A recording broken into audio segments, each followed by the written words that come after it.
In this video, we're going to be breaking down and ranking every single Star Wars movie and TV show that is currently canon and available on Disney+.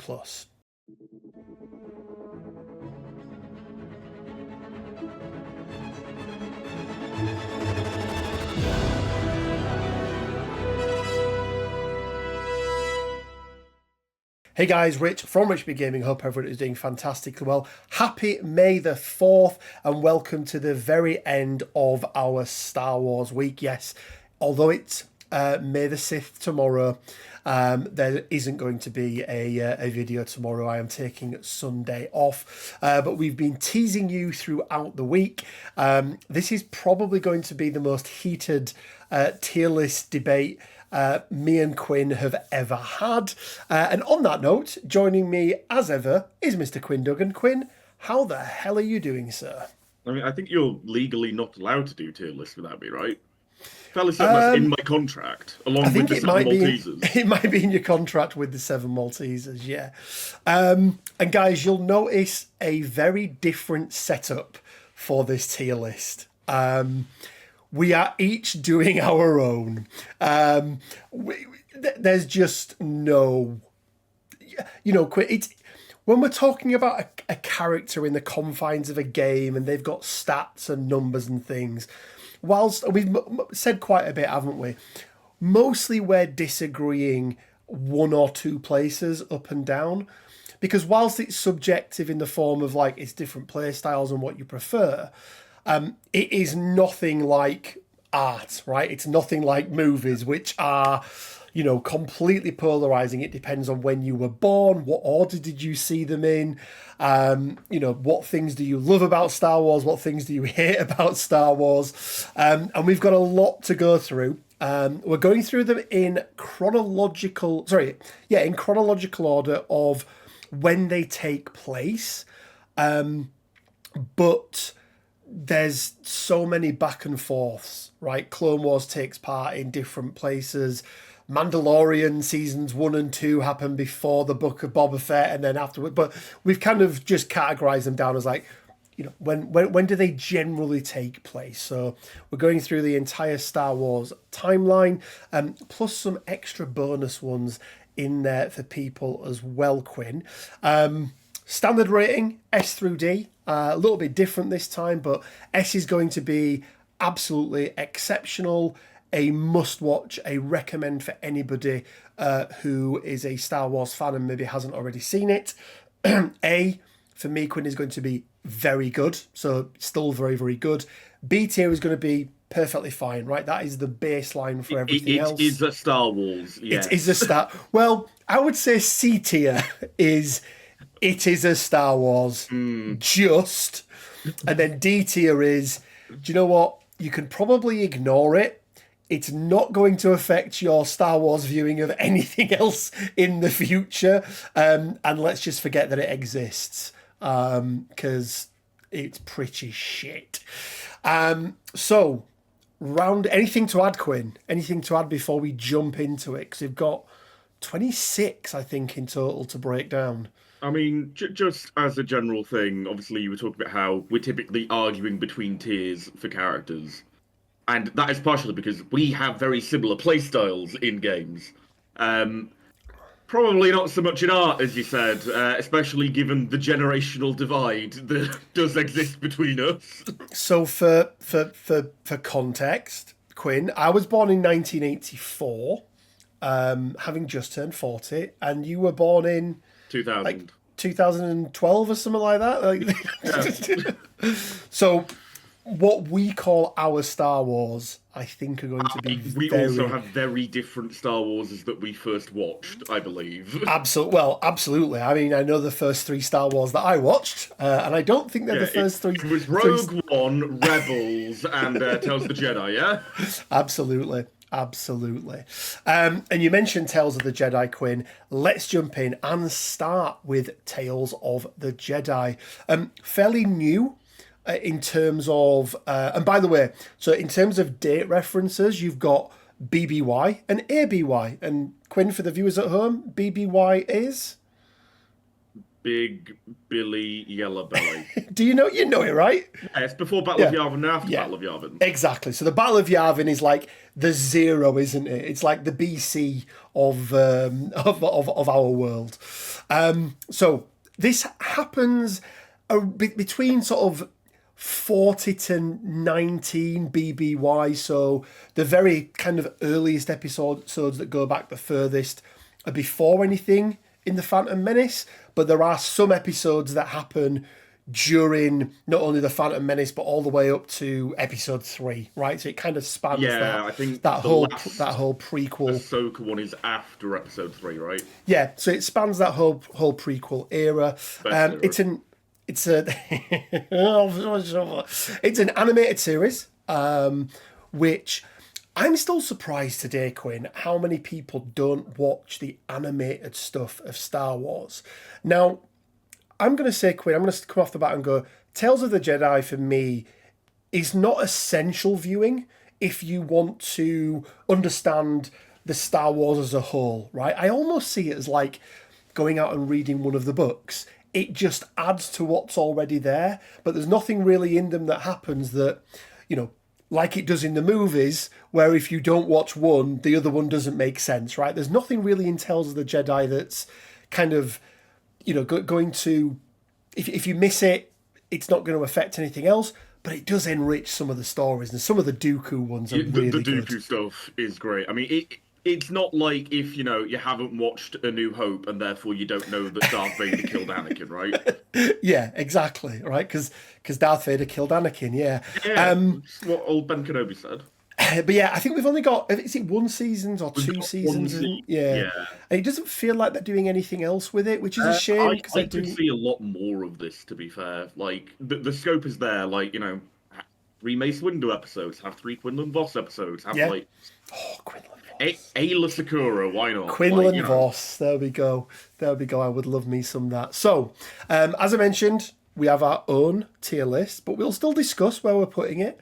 I'm going to be on the left of the screen, because obviously that's where my video is, and Quinn is going to be on the right of the screen. So Quinn, right of the screen. So Quinn, starting out then with Tales of the Jedi, I'll let you go first. Where do you think it sits in terms of the ranking? So I think this is about to start off a trend that will continue through the video, which is I like animated Star Wars more than live action Star Wars for the most part. I think it just does Star Wars better.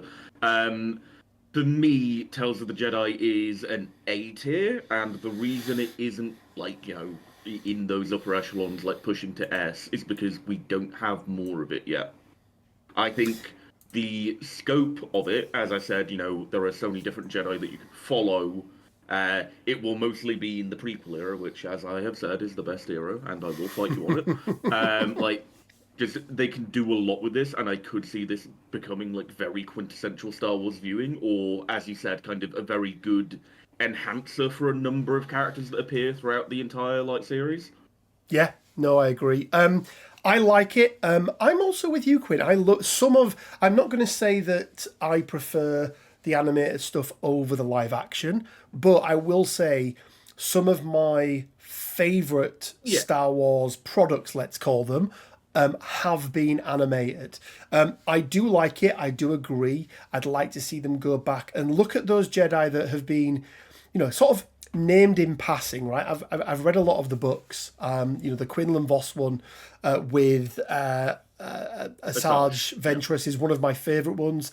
Dark something, I can't remember the name of it. Dark Disciple, that's the one. It's amazing, right? It's actually the book that the new Bad Batch. And by the way, guys, spoiler alert for anything Star Wars that has happened, with the exception, guys, of the latest, let's say, 4 episodes of Bad Batch, right? Anything up until that is... In fact, let's just discount season 3 of the Bad Batch, Quinn.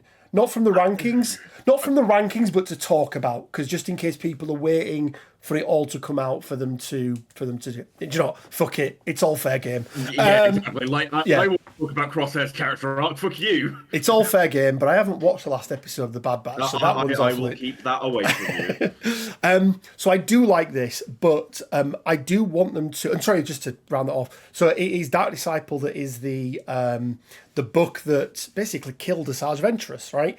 And Bad Batch has obviously brought her back. So the big question is, how did they do it without messing up canon? Apparently, they've got an explanation. I haven't seen it yet, but we will wait and see. I think this could go up in ranking for me, Quinn. I think right now for me, it's a B tier. I think it's perfectly fine, perfectly good. I mean, you want some episodes with like Yarl Poof and I'm a Gundai, right? I want like those lesser known Jedi. This is a great space to be able to do stories about them that are self-contained, that really don't affect the rest of the. Because that's the problem when you go back.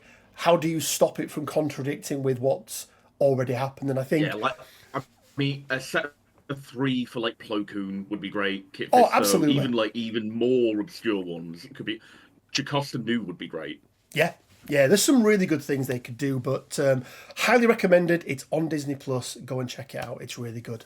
Okay, Quinn. First of our live action movies, and I imagine. I mean, I'm just hazarding a guess here, but I imagine the first Star Wars movie you ever saw, Phantom Menace. Oh, okay. Keep in mind, Phantom Menace came out in 1999 or 98. I am younger than Phantom Menace, Rich. Oh shit, yeah. So 32 BBY, so 32 years before the Battle of Yavin. I remember this coming out of the cinema, Quinn. This was the first Star Wars movie that I remember coming out, and I was so hyped for it. I went to the cinema to watch a film I didn't want to watch, to see the trailer for Phantom Menace, because guess what, guys? This is before YouTube existed. You could not just go on your phone or on your laptop or on your PC and go Star Wars trailer. You had to go to the cinema to watch it. Interest. What was the film you didn't want to watch? I cannot remember, because at least on 2 occasions I didn't. I mean, I maybe didn't always pay for the cinema tickets, Quinn. But I know. I didn't stay and watch the movies. I literally stayed for the trailers. I watched this film in the movie theater 8 times, I want to say. Feels about right. I think 8 times. And I thought, as a young 16, 17-year-old whippersnapper that knew nothing about the big wide world, that this was the greatest thing ever made. I still to this day argue it has the greatest lightsaber duel in any Star Wars ever. I think it's. I mean, that's another argument we're going to have. Duel of the Fates is just amazing. But for me, Quinn, this one hasn't stood the test of time. You go back and you watch it, and it is a lot of talking. But the opening dialogue is that, we're entering peace negotiations. I watched Phantom Menace again quite recently, and it's not that bad. Okay. It's surprisingly not that bad. Like, compared to some of the other Star Wars films I've rewatched in, like, the past couple years that are terrible in terms of pacing. I do think that, so like let's call it my generation, right? We loved the original, we hated the prequels, but then when the sequels came out, all of a sudden it was like, actually, these prequels ain't that bad. Look what we could have had instead. But yeah, I don't mind it. Like I could sit and watch. I could happily sit and watch episode 1 whilst I was sat painting up some Bad Batch or something like that, right? I'd happily have it on in the background. Like the dad thing, if it's on telly, you'll just stand there and watch it for a while. Watch it, yeah, until the adverts come on or until you do whatever. Off and then you walk back in and it's back on again. Yeah. No, I think of the 3 prequels, for me, it's definitely not the worst. I'll say I that. mean, we're agreed on that. So I suppose it's me to go first this time. And just to clarify as well, closer to the letter is higher up in the rank. And I think I'm going to surprise a few people here, but we have to preface this with I enjoy most Star Wars things, right? So even if I'm saying it's not my favourite, they still might be, you know, quite high up on this because I still think they might be pretty decent. So for me, Quinn, I'm going to put it in B tier. Episode 1 goes in B tier. Now, it may get pushed down B tier a little bit, but it goes in B tier. It's obviously essential viewing, right? You have to watch it. Yeah. Look, if nothing, just for some racist Gungans, why would you not want Just a Brian Blesser's boss now, right? Yeah. So, episode 1, Quinn, for you, where is it going and why? It's going in B as well. Like, it is Oh, Star okay. Wars. It is not... It's surprisingly not terrible Star Wars. Do you know what? What an accolade that is, right? Over the past 4 years, it is not terrible Star Wars. I think you're showing your age a bit there. It's not 4 years. It's more like 8. No, I think some 8 of the... encapsulates the sequel era. Oh yeah, okay, good point. Yeah. Okay, Quinn. Carrying on with the prequel era, we've got Episode 2, Attack of the Clones, a grown-up Anakin, and a weirdly sex predator Padme, who hasn't aged a day, and has fallen madly in love with the 8-year-old boy she found on Tatooine. He was 9. Thank you very much. She was only double his age. Yeah. Catfished or what? Right, it's not catfishing. No, it's not catfishing, is it? I don't think catfishing necessarily leads to jail time. I think it could be grooming, couldn't it? Yeah. Look, I'll let you give your thoughts on this one first, Quinn. I don't like sand. It's rough and coarse and gets everywhere. It's the pinnacle of Star Wars dialogue. This movie does a lot of things really, really badly. Especially the assassination plot on Padme, which the chain of assassination goes, Palpatine, I want Padme dead. Dooku, go kill her. Dooku, I want Padme dead. Jango, go kill her. Jango, I want Padme dead. Sam Wessel, go kill her. Sam Wessel, I want Padme dead. Robot, go kill her. Robot, I want Padme dead. Weird slugs, go kill her. Let me ask you a question, Quinn. Does anything happen in this movie that means you need to watch it? Or could you watch a 3-minute YouTube video to fill the gap? I mean, you could watch a 3-minute YouTube video that goes, Obi-Wan discovers Camino that's been deleted off the records. Dooku, a former Jedi, is now working with the Sith. You need that Clone Wars opening. The Galactic Republic! You need Admiral Yularen to show up and be like, in the Outer Rim! And that's all you need for this one. Oh, let's go down here because we're not talking about that one anymore. That is all you need for episode 2. It is shocking. It is shockingly bad. For me,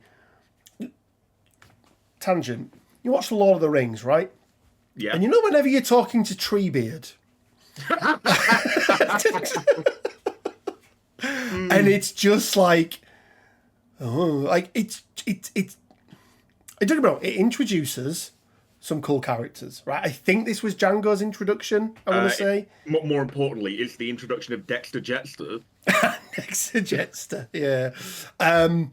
But I think because it's worth pointing out, isn't it, that the original trilogy wasn't directed by George Lucas. He did the first one. He didn't do the other two. You can tell, by the way. You can really tell. A lot of politics, a lot of Senate.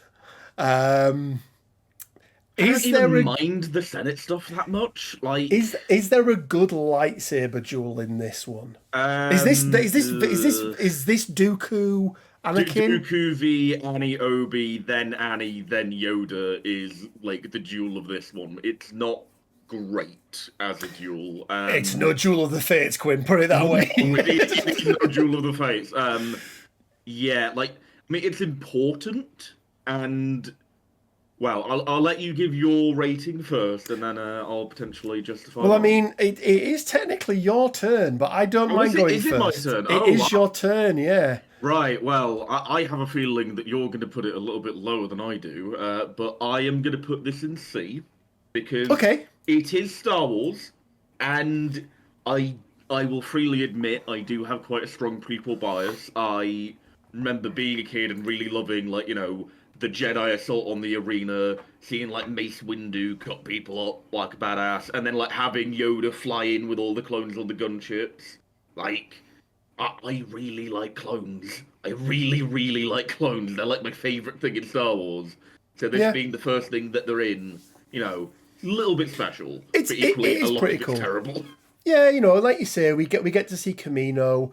You know, there's less sand in this one overall. Although Anakin, and I think let's just give Hayden Christensen some props, right? That was not his fault. No, that was entirely his direction. Hayden Christensen is a very good actor. He's proven it time and time again. He's been brilliant in the newer stuff that he's done. I like that it's come full circle with Hayden Christensen now, and he's appreciated. But I'm going to surprise you, Quinn. Grew up. It's going to go C tier for me. If I'd watched episode 1 on Disney Plus and I was carrying on painting and it bled over into episode 2, I wouldn't press skip. There you go. That is the greatest accolade I'm going to give episode 2. Okay, Quinn.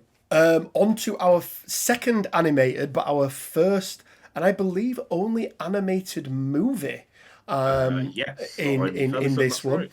And it is the Clone Wars movie.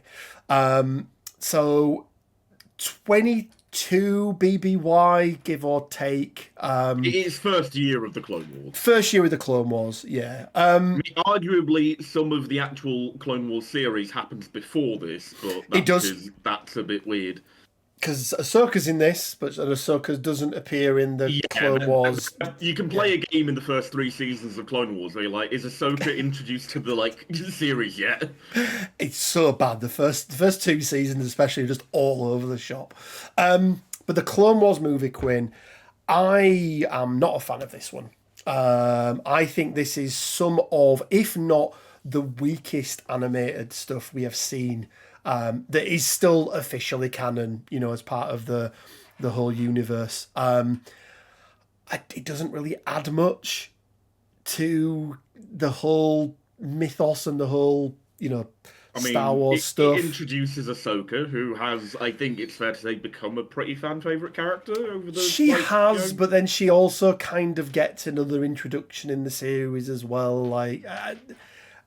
Yeah, I'm not a fan of it. For me, it's, as I say, it's probably, when I look at this list, actually, no, I lie. It's not the worst animated thing on here. There is worse. Right, I can see exactly what it is as well. there is worse. But yeah, look, it was what it became was a great platform for what then became one of the best animated products of Star Wars. And it's grown-up Star Wars, right? Just because it's animated, it's not kid Star Wars. Animations are for children. Right? Go and watch some really good anime and tell me how much you'd show your 5-year-old it. Show your 5-year-old Attack on Titan. Go on. Yeah, I dare you. So yeah, but saying that, Quinn, for me, it is still Star Wars. I still think it does add a little bit into the whole mythos stuff. I'm going to forget to do this. I'm going to have to go back in post and change it every single time. I've got a little thing at the top showing us what we're looking at the moment. Right. And I'm going to surprise somebody, Quinn, or maybe a few people. I'm going to put it in C tier, and it's going to go above episode 2. I mean, that's where it's going for me as well. Like, oh wow, okay. Yeah. This is not what we promised people, Quinn. We're gonna get there. We're still in the prequel era, yeah, which to we be all fair. know is good. To be fair, yes. To be fair, I mean, it does some interesting things. I like that, like Jabba has a kid. I think that's fun. I kind of yeah. hope What's he called? Rota the Hutt. Rota. Yeah. I really hope they just dredge him out of the depths at some point and go, yeah, by the way, Rota came back and took over Jabba's empire. Get wrecked, Boba. Yeah, that'd be quite good. But yeah, Clone Wars TV series proper now, Quinn. I really, really like that Disney took the time and effort to round this series out. Because obviously it wasn't. It just ended and it wasn't great. For me, Quinn, whilst this is called The Clone Wars, when you look at it and if you take out a couple of episodes here and there, now we've had the final seasons. For me, this is really all about Ahsoka. This is Ahsoka's story arc from beginning to end. I'd argue throwing Rex in there as well. Rex, actually, that's a really good shout. Yeah, really, really good shout. I really like it, Quinn. I really like the animation style. Again, I know it's not for everyone, but I think it's done really, really well. I think like it's the best animation style Star Wars has, right? Yeah, and it's the one that they use consistently throughout the vast majority of everything. It's better than the Rebels animation with the weird thin lightsabers. But I really like this. I really, really like it. For anyone who hasn't watched it, the first season is a struggle, but once you get past that, it gets real good. You can watch kind of like the first two just as background noise. You start your ears start to prick up and pay attention in 3, and then you get to 4. And 4 is... Actually, I forgot, Quinn. Asajj as well. We learned so much more about Asajj. Terrorist. Don't forget the terrorist. The terrorist, yeah. you get... I mean, arguably the most of the best Jedi in all of Star Wars, Plo Koon. Plo Koon, a lot, Well, not a lot, but enough Plo Koon. Not enough, I would argue. Not enough, which is why we have Tales of the Jedi. Come on, Disney, give us more seasons. But yeah, Quinn, I like it. I would consider it essential viewing. If you are a Star Wars fan and you haven't watched it, you are missing out on a lot. This is my Star Wars. This is like the Star Wars of my childhood. I remember, I think I saw the movie in the cinema as a kid, like the actual movie. Okay. That might actually be the very first Star Wars thing I saw in a cinema. Yeah. Interestingly, I didn't have Cartoon Network for a majority of my childhood, which is what this aired on. So I had to kind of get snippets of it and get my lore through action figures. So I remember when my son was born, it was before Disney Plus came out, and he was really into Star Wars, right? He of course he was. He had no choice. And we tried to fight. I still have somewhere the Clone Wars on Blu-ray. Because I had to go and buy Clone Wars for him to be able to watch it. I remember having a DVD of, I think it was the first 3 episodes, that little arc with Yoda and with Yoda on what planet was he on? It's on the moon of Toydaria, where they're trying to meet up with the king, and Ventress is there. Those episodes are ingrained into my brain. And he runs that gauntlet, doesn't he, with the very few clones that he's got and stuff, which is Coruscant Guard with him, and that's all he's got. And he's doing the whole thing of humanizing the clones, which is very much what the show is about. It's fodder. It's all they are to me, fodder. It's the pinnacle of Star Wars, and I will never forgive AMG for what they've done to clones. So Quinn, Clone Wars series, and 7 series of it, right? 7 seasons. 7 seasons of it. Where does it sit for you? I think I know where this is. I mean, I will freely acknowledge it is not without flaws. There are some bad arcs, namely the Martinez sisters. But it's S tier. It's the top of S tier. It will always be the top of S tier. It's my Star Wars. If you disagree, go fuck yourself with a Russian pipe. So I am going to rate it fairly high, Quinn. But again, this is where that generational gap comes in, right? I do really like it, but for me, it's very much a show of 2 halves. And the first half, I can take it or leave it. The second half gets into some of the really good stuff for me. So because of that, it is going to go into A tier.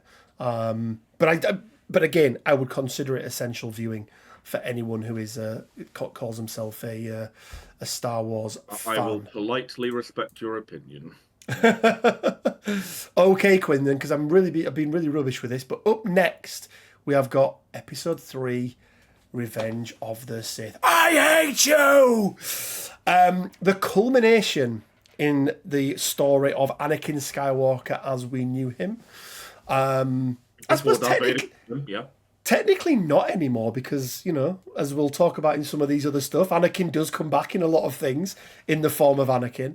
But this is the last thing that George Lucas directed, I believe, that was Star Wars related. I mean, he somehow got better between Attack of the Clones and this. Not by much, but he did get better. Yeah, I remember watching this, and I think even when I was younger, so I'll have been 20 something when this came out. 21, I think. Yeah, 21, 22, depending on what time of year it was. And I remember that, because I loved Episode 1 so much at first, and then Episode 2 was such a disappointment, it really did dampen my expectations for this movie. You got a bit jaded with the prequels, right? And I don't know if that made it better, or if it was just if it is just better. And I think overall, Quinn, it is probably the best of the prequels for me. 100%. Yeah. I think the story is tighter. There's a lot going on. There are some brutal scenes in this, right? Yeah. Anakin being burst to flames. Kill him now. Murdering the younglings is pretty brutal. If you've ever watched the montage on YouTube of all the Order 66 executions, it is gut-wrenching. The music for Order 66 is incredible as well. It's so good. I mean, it introduced Order 66, right? Yeah. Anyone who's ever been to McDonald's can't tell me how disappointed they've been if they get order number 65 or order number 67, because you were one away from Order 66. So for me, it is the best of the prequels, Quinn. Just throughout all of it, again. Is it without fault? Absolutely not. No, I don't think there are some anything on here. Things. I'd argue Revenge of the Sith has the best opening of any Star Wars film. The battle over Coruscant, you've got Obi-Wan and Anakin in their fighters. It just goes straight into the action. It's kind of reminiscent of A New Hope in that way. Of you get the Tantive, then the Star Destroyer, but it's just scaled up in the way that the prequels generally are, right? Yeah. No, I agree. Whose turn is it? Are we on my turn now, I think? Your turn, yeah. So, I accept it is Star Wars.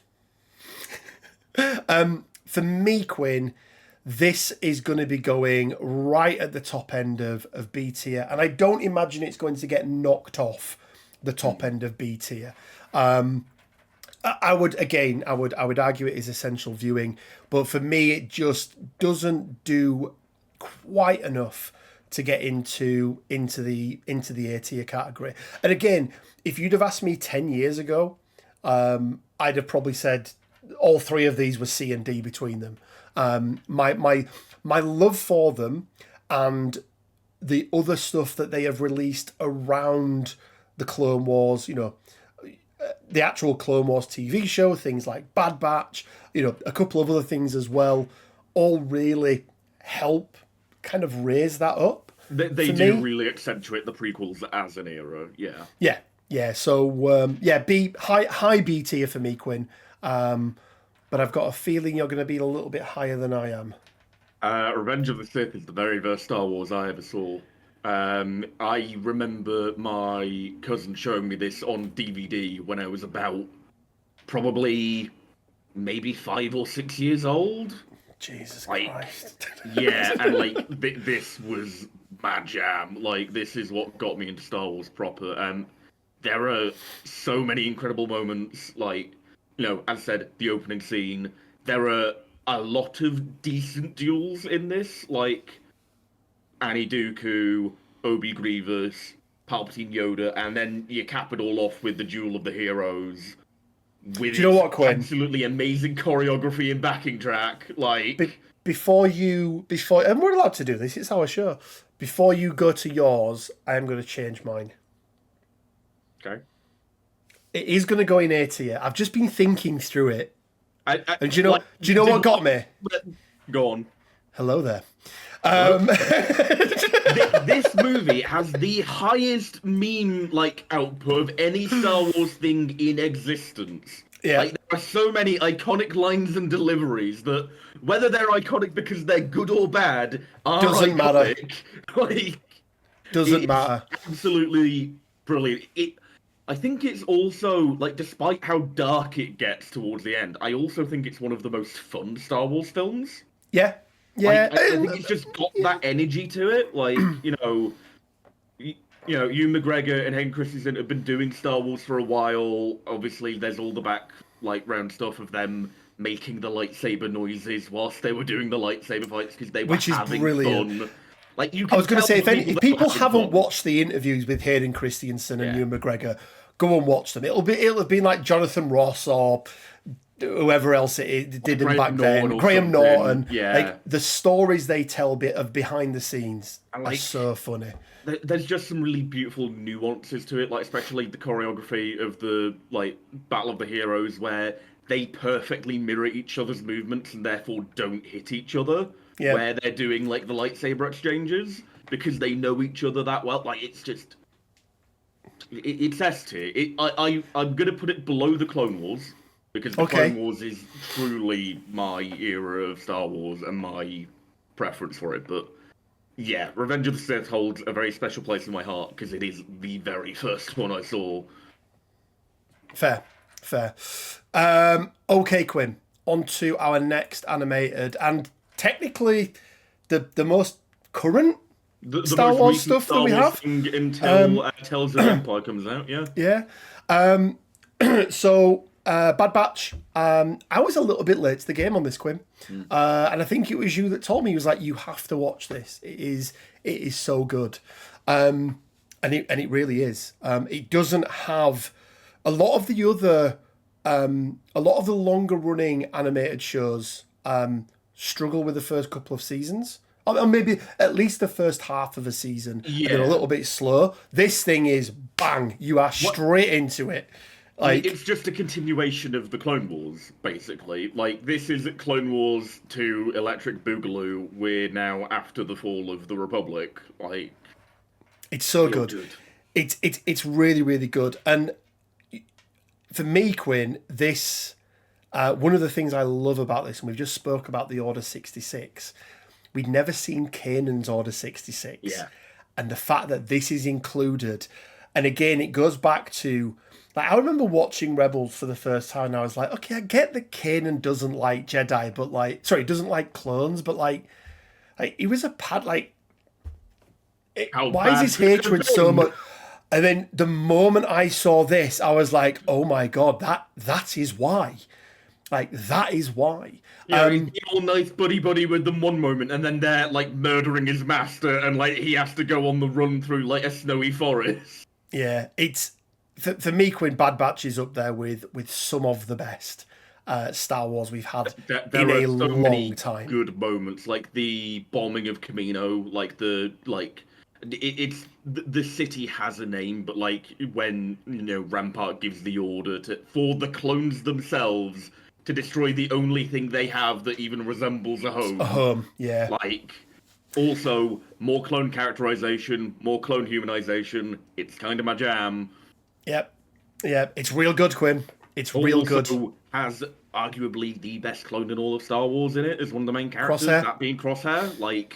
I'm probably sold on the rest of the Batch's characters. They're kind of a bit one note for me, but Crosshair is incredible. And we've had a death in this that they haven't rectified. I really thought they were going to bring him back. It's just one of those things where because it happens so often in Star Wars. How many characters have we seen truly dead? Yeah, but actually, no, Tech is dead. Tech is dead. Tech be dead. And Quinn, our prediction for this is there's only going to be 2 clones.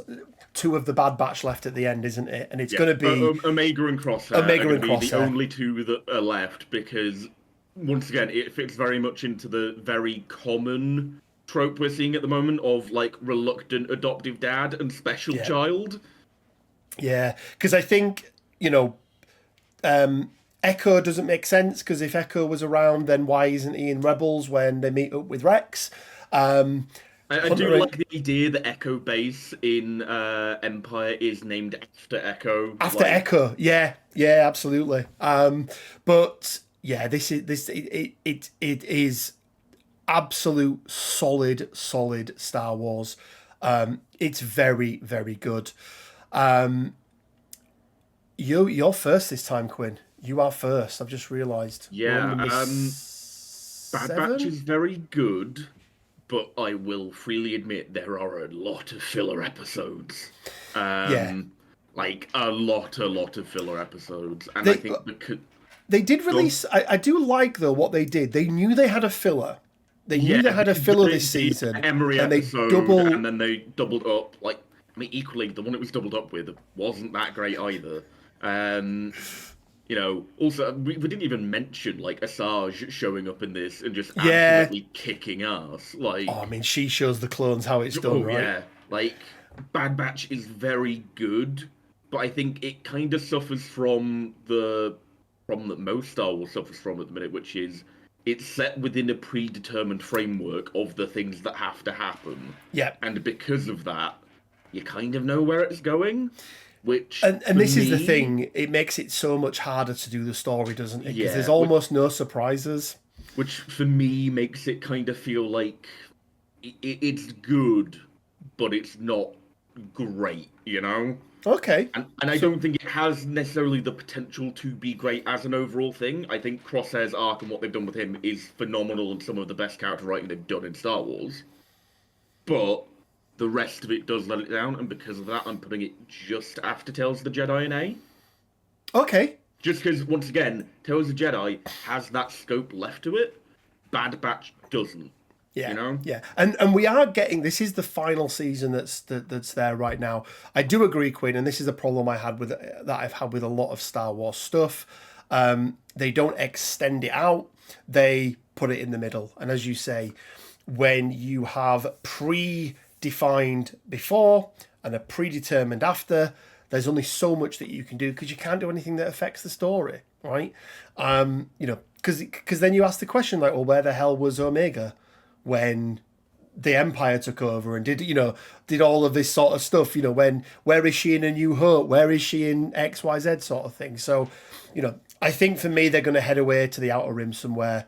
They're going to go live in a farmstead like Thanos' farm. I'm not sure it'll be farmstead. I think it'll be more Crosshair becomes a bounty hunter and kind of, supports them that way in terms of like credit income. But yeah, it'll be interesting to see. Yeah. So for me, Quinn, it is going to go in A tier as well, but it is going to go just behind the Clone Wars. Because again, I think it's very much of a segue show, isn't it? As well, it really does connect the prequels into the sequels. But again, Quinn, I would highly recommend anyone to go and watch it.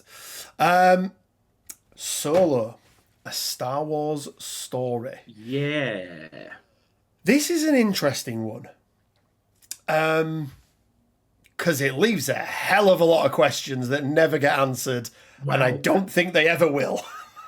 I feel really bad for Solo, because you do recall the film, the last Star Wars project that released before Solo, right? Well, it was the final of the... No, it was the middle one. Was it the middle Last one? Jedi, which a lot of people hated. Yeah, funny that, because it was shit. Spoiler alert. We'll get to that. I don't think it was as bad as most people do.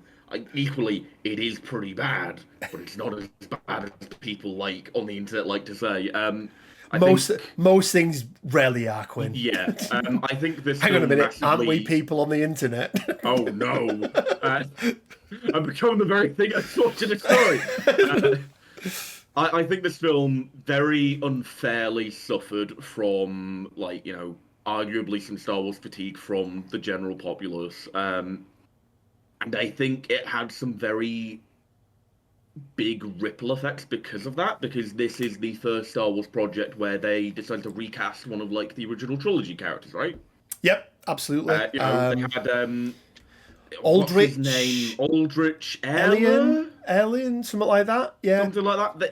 They had him come in as Han. They had Donald Glover as Lando. Who was amazing, by the way. They managed to make me like Lando as a character. It's impressive. Yeah. This film does a lot of stuff decently. It does a lot of stuff less than decently. But I think this film has to be judged in the scope of what it does for the franchise as a whole, and I think it's a negative thing because of how executives viewed the way it performed, right? Yeah, yeah. Which I don't think is necessarily a fault of its own, right? No. I'll tell you where I was at with this, Quinn. I was a little bit disappointed in that it. Obviously, it's for anyone that doesn't understand it. It's the story is it's all about Han Solo before years before he's met up with with everyone on in Mos Eisley, and it's he acquires the Millennium Falcon for the first time, yada yada yada, but there's a little touch of this in it, and Han Solo was a soldier for the Empire, right? He was in the mud. He was a mud trooper. Is that ground troopers? Ground troopers, something like that. Mud troopers was like the the derogative name for themselves. Yeah, right? the derogatory term for them. I would have loved to have seen the first half of the movie, or maybe not the first half, but a portion of it, like him being there, right, like in the trenches, sort of thing, seeing some bad things. And then that's the reason that makes him run away and leave the Empire. The like Han's full crosshair arc, right? Yeah, like I wanted to say, like, why is he such a pessimist? Why does he, what has he seen over the years that's made him like he is? And I think that could have been really good. Like, as a much darker, Star Wars film, which Star Wars does very well when it gets dark. Star Wars has some dark things that it can do really Star well. Wars, at the end of the day, is arguably a thing for kids, right? It just is. That's what it's kind of always been, and that is what gives it most of its revenue, right? Is toy sales. Yep. Or at least it very much used to be, and it has been a legacy thing. It's still kind of continuing, but I don't know how many kids actually play with action figures now. Like they're not allowed. The parents tell them not to open them. But Star Wars does do very well when it gets dark. There are some really cool things in this film. I quite liked. I forget his name. Paul Bettany. Paul Bettany as the Crimson Dawn guy in this is pretty damn good. And I liked that side of it as well. I liked, me, the Quinn. Wonderworld stuff, right? I love me some scum and villainy, right? There's a reason why I hang around with you. And again, I love that they lent into it. I want to see more of that. I want to see the Crimson Dawn. I want to see the Pikes. I want to see the Syndicates. Show up at the end as well, on his little hologram to Kira was pretty cool. Yeah. You can say what you want about Emilia Clarke's performance in the film. I thought it was okay. I didn't hate it. I know a lot of people are it's the worst thing ever. She is definitely season 8 of Game of Thrones in that versus season 1. Yeah, do you remember that time where anything in it had somebody from Game of Thrones in it? I remember. Not doing so well now, are they? Yeah, I like this. What was his bounty hunter friend in it called, Quinn? Oh, it's the guy that killed Aura Singh. Yeah. Which I thought was an interesting little tidbit. He's played by Woody Harrelson. Yeah. Yeah, I can't remember his name. Which is always a bad sign for a character in Star Wars. If you can't remember the name, probably not that great. It's not that great, is it? Again, it had some great parts of it. It was a great concept. I would love them to do more, right? Yeah, like this, but better. I really wish that they would just recast some of the old characters and do new stuff with them. I don't really get why we're doing CGI Luke Skywalker in The Mandalorian when we have Sebastian Stan right Have you there. seen Sebastian Stan? I was going to say, yeah. Like Mark Hamill. And I mean, I'm sure somebody in Disney knows who he is, right? Like, you know, he may be quite a big part in a few things that you've done. Completely, like, you know, completely different things, right? But, like, also, I'm fairly certain Mark Hamill would be okay with it. Yeah, he's quite an old man now. But also, he seems pretty fucking chill, right? He doesn't care, does he? I like this as a concept. I do agree, Quinn. I think two things. They suffered from the sequel, the sequels that came before it. I also think it is hated on a lot more than it deserves. I actually think it is a perfectly serviceable I'd argue Star a lot Wars of the people piece that of... hate this film haven't actually watched it. Well, yeah, there is that. I imagine there are a lot of people that didn't watch this out of protest of the film that preceded it, and therefore, like, don't actually realise it's a Star Wars film. It's an okay Star Wars film. It's absolutely fine. Where are you putting it, Quinn? Because it is your turn to go first. I did. Is it Bad mine? Batch. I don't know. We've backed and forth. I did Clone Wars. You did Revenge of the Sith. I did Bad Batch. It's going to go B tier for me, Quinn. And it might end up... I think it's going to end up towards the bottom end of it, because I think it's probably getting there more on the concept and what it... You know, what I liked about it, the framework and things. Is it a perfect movie by any stretch? Absolutely no. But I would argue nothing on here, maybe with the exception of one thing, is perfect. But yeah, where... it's not boomer time. Where are you putting it, Quinn? For me, it is B as well, and I think it is kind of forced to go below Phantom Menace, just because Phantom Menace has the second best duel in all of Star Wars in it, and you kind of can't knock that. Like, duels are kind of what Star Wars is based around. It props it up, doesn't it? It really does. But, it really does. At least Phantom Menace has that one big moment that everyone remembers from it. I don't necessarily think Solo has the same thing, right? No, the Millennium Falcon getting broken in half. There you go. That was really bad, by the way. Like, don't do that again. Like, that's not how you rebuild a ship. Like, you know, when boats crash, they don't go, oh well, we're just going to put a hole in the middle of it now. But yeah, anyway, on to Quinn, one of the newer projects, and it is Obi-Wan Kenobi.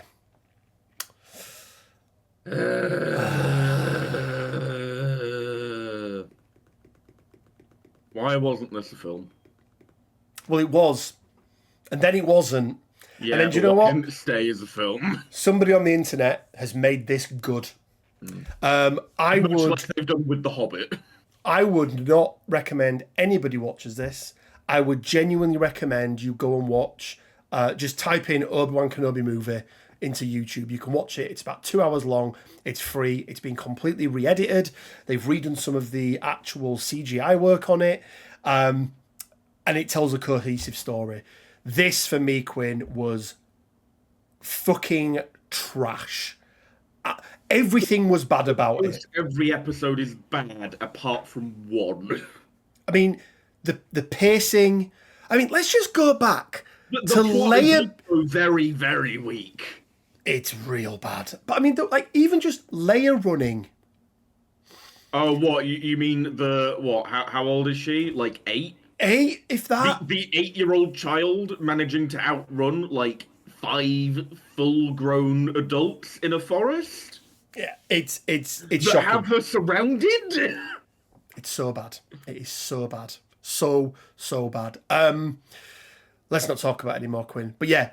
Well, no, there is one thing to talk about it, and it is the Vader. saving grace of it. It's Vader being played by Hayden Christensen. The whole moment at the end, the culmination, the final fight on, like, you know, the rainy planet, the very, very heavy lighting from the lightsabers, which is an interesting stylistic choice that sometimes works and sometimes doesn't. Like, you know, the whole Obi-Wan, like, it does have, like, that one gut-wrenching moment of, you know, Vader did kind of forgive him, right? Is there a fan version of this atrocity that is better? I mean, yes. Go watch that.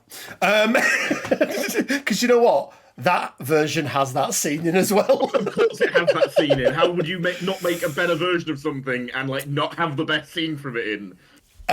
It's you first, Quinn.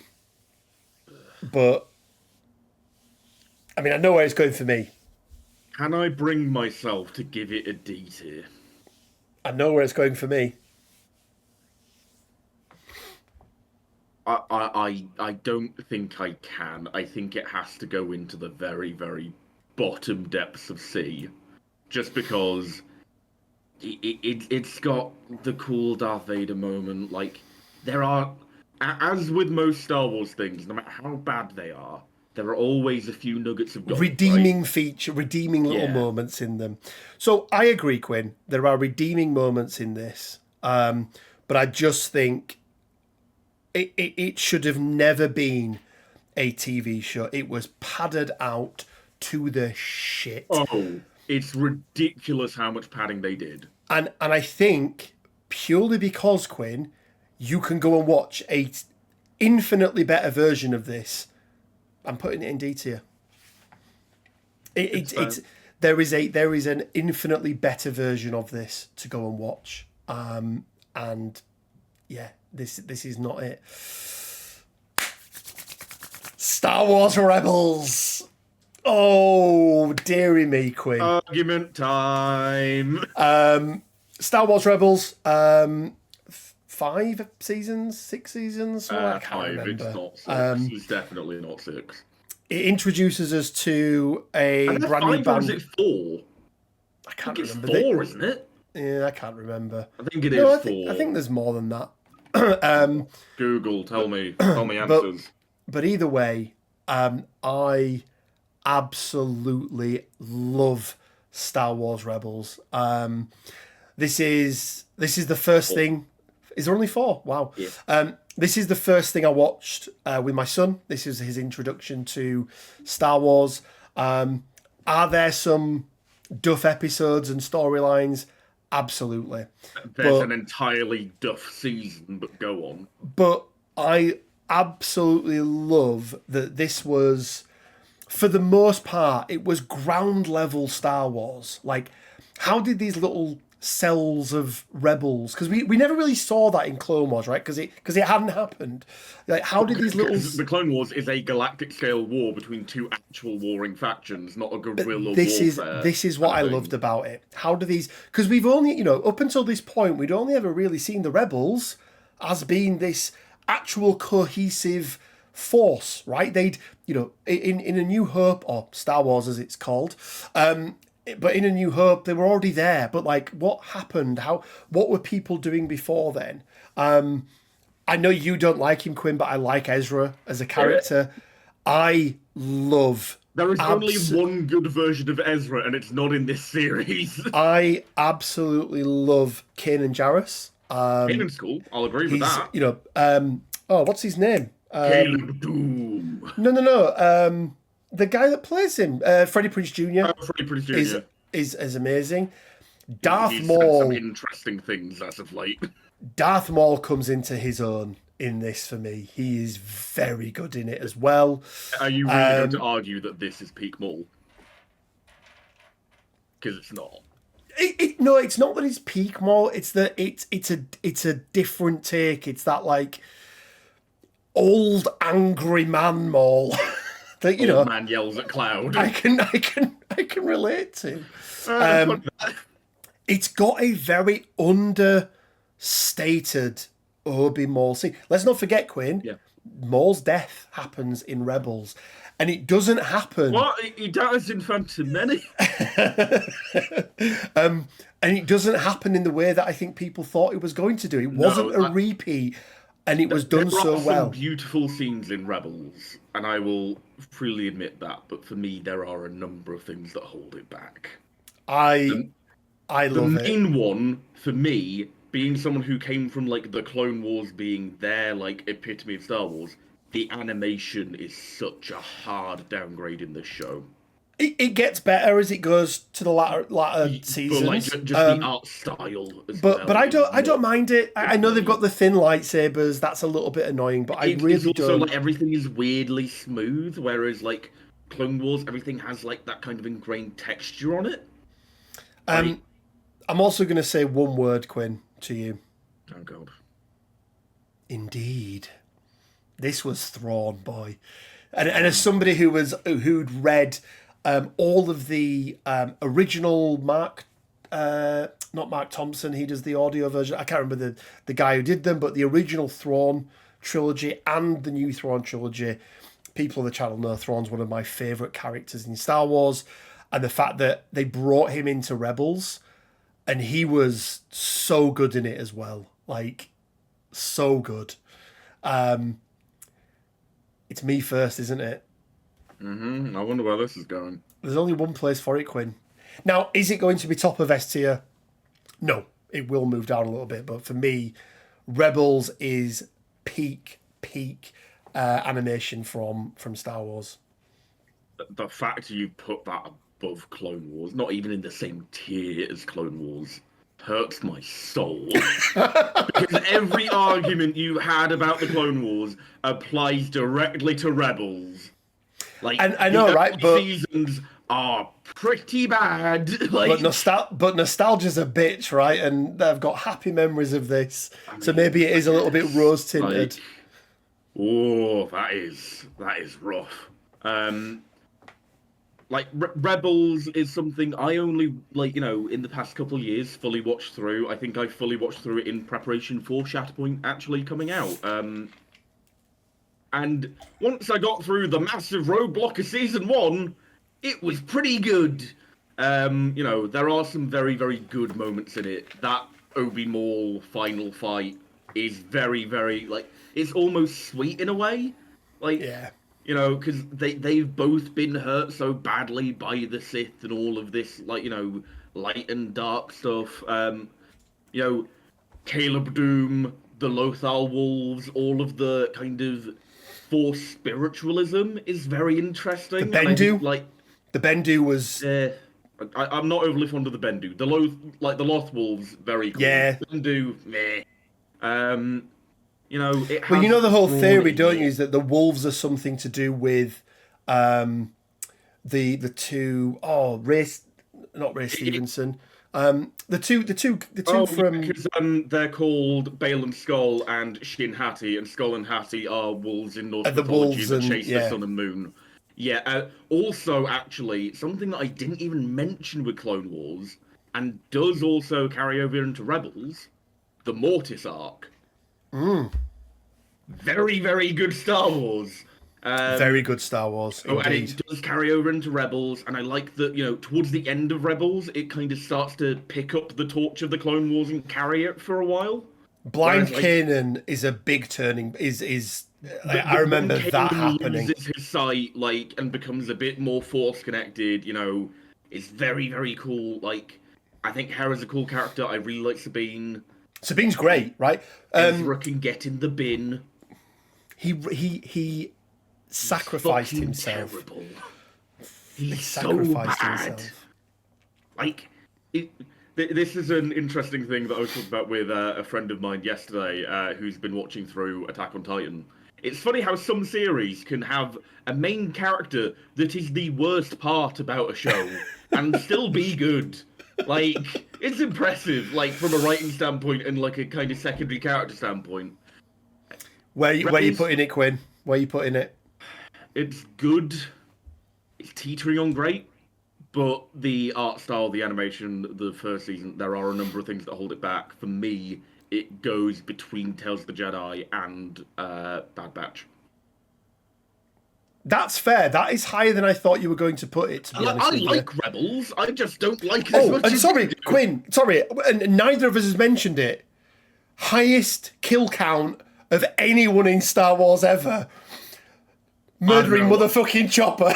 I think there were more people on the Death Star, right? Maybe. There's probably more people on Alderaan, to be honest. I mean, equally, who's directly responsible for that? Is it the Emperor? Is it Tarkin? Is it the guy that pressed the button that fired the laser? Right? That is fair. That is Solo fair. kill count probably is Chopper. Quinn, Andor. Oh, Andor. Also known as the best live-action Star Wars thing that has ever been made. I mean, definitely the best live-action TV series that's ever been made. I will give it that accolade. I mean, what can we say about this, Quinn? Because for something that has almost no Star Wars in it, I mean, it's amazing. Like at all, the Force does not show up apart from maybe a couple of antiques. There's a little bit here and there, but yeah. Like, the acting in this show is the best acting I think we've had in Star Wars. It's like, it's so much better. Like, it is just so much better, and it. I mean, it's got a Skarsgård in it, which is always a good sign. It's always a good turn up, isn't it? I tell you what I like about this, Quinn. It relied on nostalgia, not one iota. Not a single iota. You could have taken Star Wars off this, taken the name Andor, okay? Taken out any sci-fi dystopian thing. If this was a sci-fi dystopian movie or a series, I'd have been watching it and I'd have been as invested. Let's put it this way. Because it was that good. It would have done that a lot better than Rebel Moon did. Yeah. And again, Quinn, I like, this is a little bit more of what I wanted from Solo, right? We see Andor. He's already, right, part of the Rebel Alliance, right? We know that he's willing to do the things that need to be done to get the job done, greater good and all that. But how did he get there? What happened? Well, we find out exactly how he got there. We see his entire arc from, not giving a shit about anyone or anything, maybe with the exception of his mother, right? But really only out for himself, to, being sat after getting the Death Star plans and dying, right? How did he get from here to here? Well, this just shows everything. I agree, Quinn. It's definitely the best live action Star Wars we've had in a long, long time. It's also just like it doesn't even rely on action, which is like the hallmark of Star Wars. It doesn't rely on action at all. It is all about that dialogue. It is all about the characters. Like Stellan's character, his monologue, Luthen Rail, "My mind is a sunless place," is like incredible. Like the hologram of Marva at her funeral, where she incites the riot. Fight the bastard, like Andy Serkis. Andy Serkis. I can't swim. Like, goes through all of that, can't even escape the prison he's gotten everyone out of. Like, it's also the bit where he's with the rebel cell in the very beginning, where they go and do the heist. Like the big constellation thing coming across across the planet. The big religious ritual I actually really liked Mon Mothma in this as well. It really, again, it showed her background. It's like, it was good to see what drove these people to do what they were trying to do. And this, for me, Quinn, again, kind of why I like Star Wars Rebels so much is this is happening at the same time, give or take, maybe a little bit, it's a little bit after, but it's, it's about how did these small groups of individuals eventually come together to form an alliance to be able to fight against them, bringing along reluctant heroes like Andor. I don't know whose turn it is, Quinn. There's no other place for this. Mine. I don't care. It's going in S tier. Yeah. Now, mine has gone straight to the top of S tier, Quinn. Where is yours going? It's at the bottom for nostalgia reasons. Deary me. Well, from Quinn, from Andor into Rogue One, a Star Wars story. I really liked this. I really liked Rogue One. It's not even arguably, this is the best Star Wars film of the Disney Star Wars era. Yeah, without a shadow of a doubt for me. Again, they went dark with it again. And do you remember all of the? Do you remember all of the like again the theory around it. Like this is the film that made me think, okay, this is people are getting really back into Star Wars now. Everyone like going, well, they've got to die at the end, and well, if they, or maybe they don't die. Well, it's like if they don't die, and this again is the problem, right? It's like if they don't die at the end of this mission, where the fuck were they in A New Hope, right? It's the problem that most Star Wars has, anything pre New Hope, post Episode 3. I remember people being like, oh, maybe they're the Knights of Ren. Maybe that's what it is, right? Oh, no, that's what people were saying. And Star Wars went, nope, you're all fucking dead. And I was like, yes. How the fuck does somebody extrapolate the Knights of Ren? I know, mate. There were theories going around about all sorts. I mean, there's only one good Star Wars theory, and it's Darth Jar Jar. Darth Jar Jar. This again, Quinn, I think suffered a lot like Solo did, in that it was tarnished by what came around it. But go and watch, if you haven't watched it for a while, go and watch Rogue One again. Yeah, it is very, very good. And again, it shows that progression of a character. It's a story arc. It's Jin's story arc, and you know, a little bit like what Andor's was like. She was the reluctant rebel. And that we also have to mention the end scene. I was just about to say. I mean, the moment that lightsaber comes on, and like they're just scampering towards the back of the ship. I mean, as a double bill, Quinn, is there a better double bill in the whole of these movies than Rogue One into A New Hope? I mean, I don't know. You get pretty let down by A New Hope. Pretty grim. Give over. No, trust me. How recently have you watched A New Hope? I watched it in the last month or so. I still really like it. Again, we're going to get into argument territory soon. But I really like this, Quinn. I think it is, again, standalone. It expands on a story that we already knew about. It introduces some new characters, and it sorts out its own problem by murdering them all. And I quite like that. Also, we get Krennic. He's great. Ben Mendelsohn. Krennic's very actor. good. Yeah, and I love Saw Gerrera. Oh, lies. Deceptions. Every day.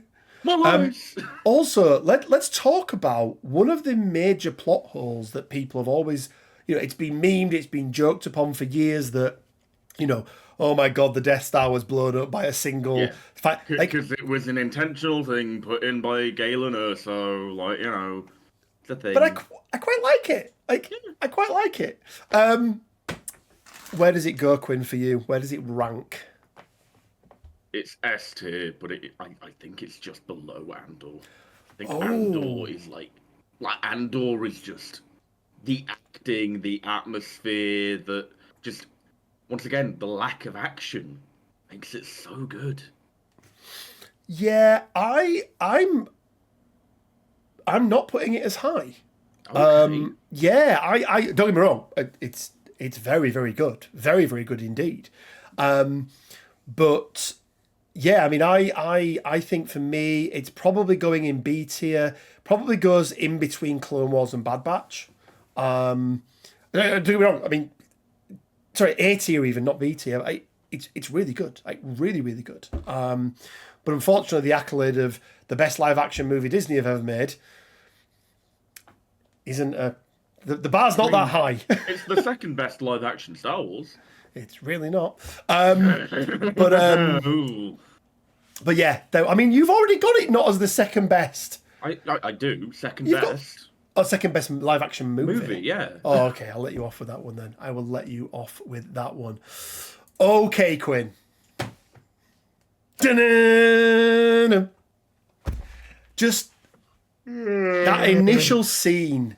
You see this, what you think is a big ship flying away, and there's some laser fire, and then you just see it continue and continue and continue.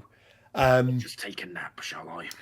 New Hope, and I'm not going to call it New Hope. It's Star Wars.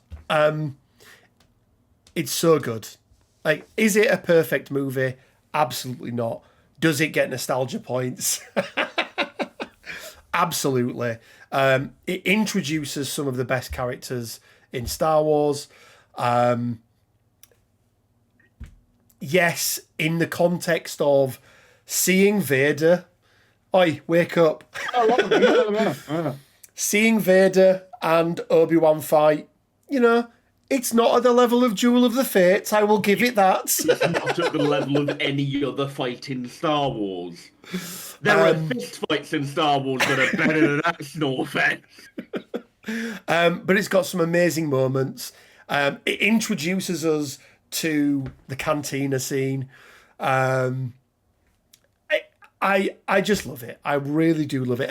And I think, Quinn, if you think at the time, right, this was released, think about everything that was spoke about in that movie and talked about and things that hadn't happened. They were just in George Lucas's head. The budget that he had to work with. And I don't think you can fault a film for the practical effects it used were amazing and for years and years stood up. Obviously, it doesn't hold up now from a practical effects VFX standpoint. We're making this tier list in 2024, Rich. I know, but it still doesn't change the actual story and essence of what then came from Star Wars. Like, it's so good. Over to you, Quinn. Why don't you like it? The pacing is terrible. Absolutely garbage. If you've watched that film in recent memory, the pacing is so bad. Everything is incredibly slow. Look, Revenge of the Sith might not have the best acting in it, right? It has a number of problems, but it does pacing well. You've got to give it that.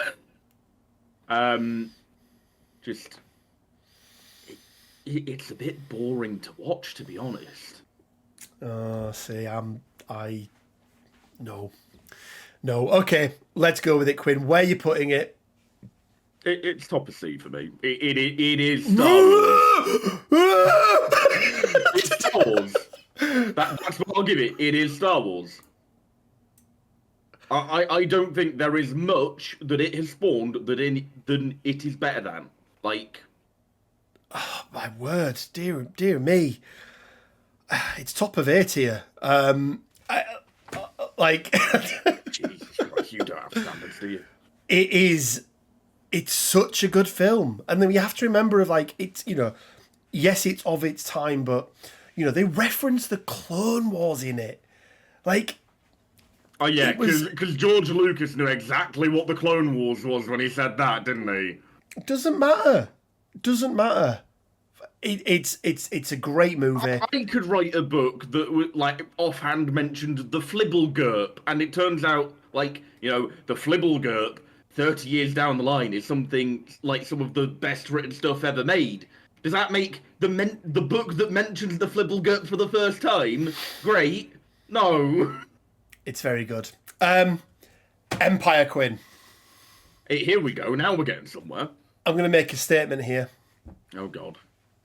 Up until recently, in fact, up until this year, for me, this was the greatest ever sequel made. Oh. As a follow-up movie to the original movie. I mean, I assume we're not counting Lord of the Rings in that because Lord of the Rings is one big story. Lord of the Rings is one movie. Okay. It's one 13-hour movie, and if you watch it any other way, you're weak. Yeah, I see them as one, right? They are one movie. Because I read it as one book, right? I don't know, is this better than John Wick 2? To be fair, too fast, too furious. That's not even a meme. I fucking love John Wick. You know what the funny thing is about John Wick? Go on. It is arguably the best original franchise to come out in the past 20 years. Yeah. Yeah. Yes. The original movie franchise in the past 20 years, it's John Wick. Because you can't count Lord of the Rings, Because it's not an original. Is. Well, and also, it's not original. Like, John Wick's great. I think we should. I want a John Wick miniatures game. There we go. I'd play it. I'd play. Yeah, but it must be overpowered. I've got John Wick. Either you take John Wick on his own, or you take like a bunch of different assassins from the the high table. Be great. Fair. But yeah, I love Empire Quinn. This for me is like the opening. You know, the opening on Hoth is a great battle. Like this is for me the peak of the original trilogy. And I agree with that sentiment as well. By the way, I do agree with that sentiment. Like it is the absolute. How much better this is than A New Hope. Yeah. Do you know why, Quinn? What would it be? Because it's not directed by George What Lucas. is the one thing that changed? Yeah, I mean, look, the battle on Hoth, like 80s for the first time, like seeing them, so many good characters. It really doubles down on the scum and villainy side. We really start, it introduces us to Jabba the Hutt. But yeah, it's for me, Quinn. One of the biggest cinema twists of all time, right? Oh my! Like people really don't like. Well, because it's so ingrained in pop culture now that Vader is Luke's father. Like, you can't really get away from knowing that. But I knew that Vader was Anakin like ages before, because the first Star Wars thing I ever saw was Revenge of the Sith. Yeah. But I can imagine the kind of impact that would have on people watching that for the first time when it came out, having had, A New Hope come out before, it being like a fresh new thing. Like, I can imagine the impact it had. Also, you didn't have spoilers either, right? Like, there wasn't people on the internet breaking down every single frame of every single trailer that came out and things like that. Because again, if you wanted to watch a trailer, you had to go to the cinema. Yeah, for me, Quinn, Empire still now, today, is the absolute pinnacle of Star Wars. Whilst, yes, they may have made some things that are technically better and, everything else, but I think as a whole package, like you say, the pacing gets worked out really, really well. Compared to the first movie, because I will agree, the pacing isn't the best. But I'd argue the only thing with worse pacing in all of Star Wars is Kenobi. But Quinn, and this will not be displaced, by the way. It is absolute top of S tier for me. Proper boomer territory, that. Absolute boomer territory. Yes, indeed. Where's it going for you, Quinn? It's going just beneath Rebels for me. Okay. You aren't gonna like where I put the next one. I'll accept it. I think it's a good movie. Next up, it's also a good Star Wars. Return of the Jedi. The lesser of the two films that are the third in a franchise, and start with the words "Return of the." King is the better one. Oh right, yeah. Just because we mentioned Lord of the Rings before. I always think of Return of the King being called War of the Ring, because that's what Tolkien wanted it to be called. He did want it to be called War of the Ring. Yeah. Aragorn becomes king at the end. Yeah. This is the weakest of the three original movies. I'm not sure I'd go that far, but okay. For me it is. It's the weakest of the three. I still like it. It's still... Actually, would I go that far? It's still very good Star Wars, in my opinion, but I do think it's the weaker of the weaker of the three. I mean, shall we just out and out say why? Because there's a very clear reason why, right? Ewoks. Because imagine... It should have been on Kashyyyk with Wookiees. It should have been on Kashyyyk with Wookiees. Imagine how much better that film would be if it didn't have stupid little teddy bears running around with it. Yeah, but do you know what? You gotta sell them plushies. You can sell a plushie of a Wookiee. Yeah, this is a movie that, again, I watched fairly recently. Again, in the background whilst I was painting something. And look, I still really enjoy it, but in relation to especially the original trilogy, for me, it's definitely the weakest of the three. I mean, if you cut out Endor or all of the stuff with Ewoks, does that then make it better? Of course, it does. Yeah. Well, no, better than the Empire. No. Really? Like Jedi Knight Luke is pretty fucking lit. Like the big final battle on the Death Star in the throne room. Like there are some very, very not only good but like incredibly iconic Star Wars moments in this. It's just kind of let down by its big actual ground battle, right? I just don't like it as much as the other two. You know, again, we get to see some more of the Jabba stuff. We obviously have the I mean, you have Sarlacc Boba Fett being killed like a bitch. yeah, Well, killed. and yeah. I mean, him not being killed may be one of the only redeeming scenes in the Boba Fett TV show. Well, that doesn't happen with Boba Fett. It happens in fucking. Actually, happens in the Mandalorian, yeah. But yeah, no. I for me, Quinn, it's the weaker of the three, but it still holds a firm place in my heart. This is the only original trilogy live action movie that I rate lower than any of the sequel movies. Sequel? A prequel. Fuck me. Take it back. Take it back. Take it back. No. It's the only original trilogy movie that I rate lower than any of the prequel movies. For me, it goes top end of B. For me, it goes in between Phantom Menace and Solo. Okay. I like bits of this film. I just fucking hate Ewoks. I mean, I'm again quite surprised. Like, I think you kind of overestimate my hate for the original trilogy. I probably do. I mainly hate A New Hope. Because it's directed by George Lucas and therefore has all of the bad things about being directed by George Lucas. I'm aware the prequels are all directed by George Lucas. I was just going to say. He got a little bit better. And also, he got proper choreographers in for the fight.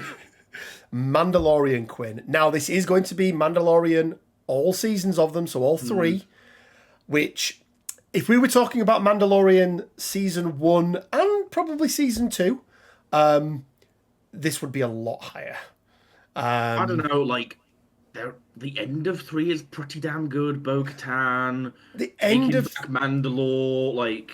Yeah, the end of 3 is good. Apologies, I just need to close my my blinds because the light's coming in. But yeah, the ending is good. But, I mean, let's break them down into all 3 seasons first. I mean, season 1.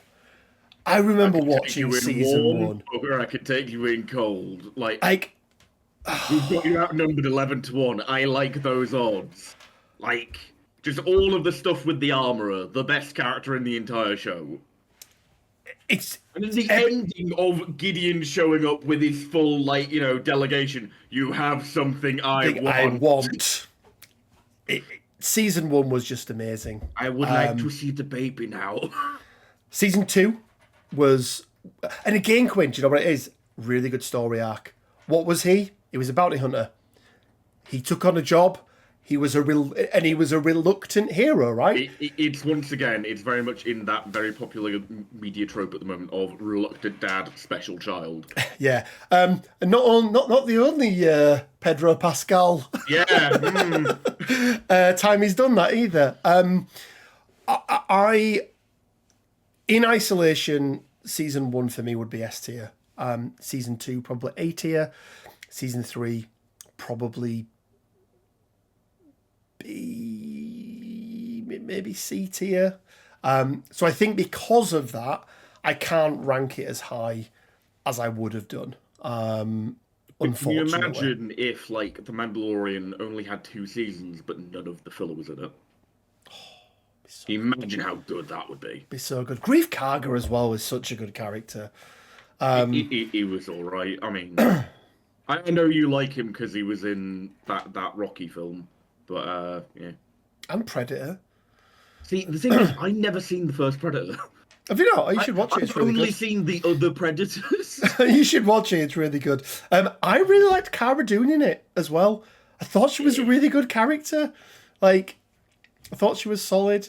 Where does it go, Quinn, for you as a whole, as a three season arc? Now we're asking questions because I'm not actually that sure. It has some incredible moments, but there is a lot of filler. It ain't good filler. Not in season 1 though. Even in season 1, the filler was good. Well, yeah, because the filler is the premise of the show in season 1. Yeah. Whereas in the other seasons, you've moved away from that to this grander, overarching story, and like.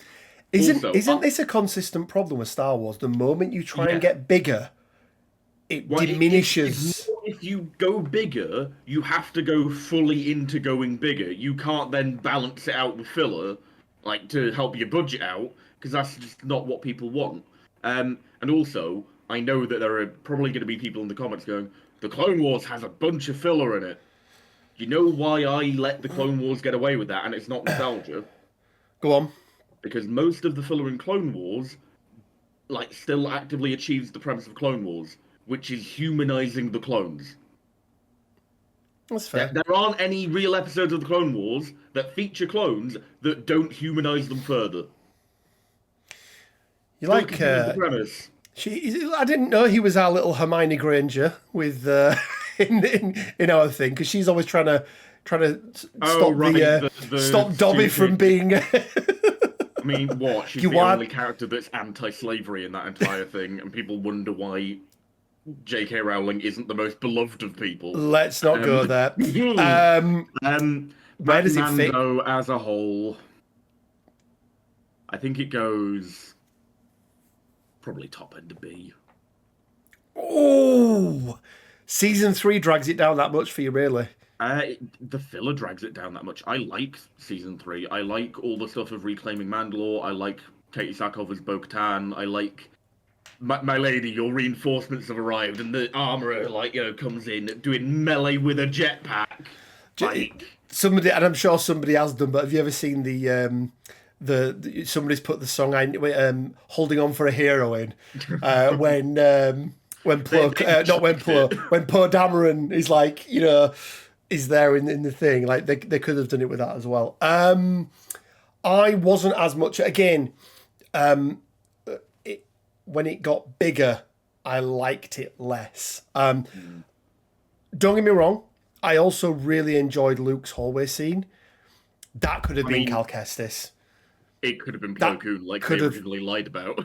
Yeah, or it could have been it's weird. They do these things within Star Wars sometimes. They've got this huge interconnected for such a large galaxy. They've got this huge galaxy and they're trying to make it big, and then they pull everything back in, and it was Luke. Like, do you know what? It could have been Plo Koon. It could have been. I mean, how mental would people have gone if that was Cal Kestis? How crazy! Windu. I was just gonna. If it was Windu, how good would that have been? Oh, it's like the worst hallway scene in Star Wars because there's only 3. I know. It's so bad that. Like, Vader's second best, Maul is best. Yeah, Maul's be good. Maul going through that Venator, like, not even with a lightsaber, is wild. Yeah. For me, Quinn, I'm gonna let my absolute adoration of season 1 kind of overshadow my disappointment of once it got bigger, and because of that, I am gonna put it in just behind Bad Batch.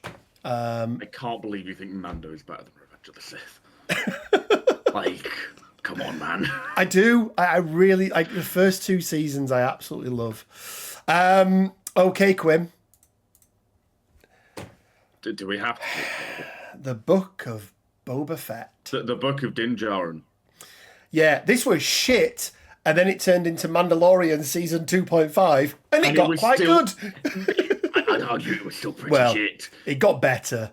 There's one really good scene in like the meat processing plant with the dog people. That's a cool scene, but like other than that.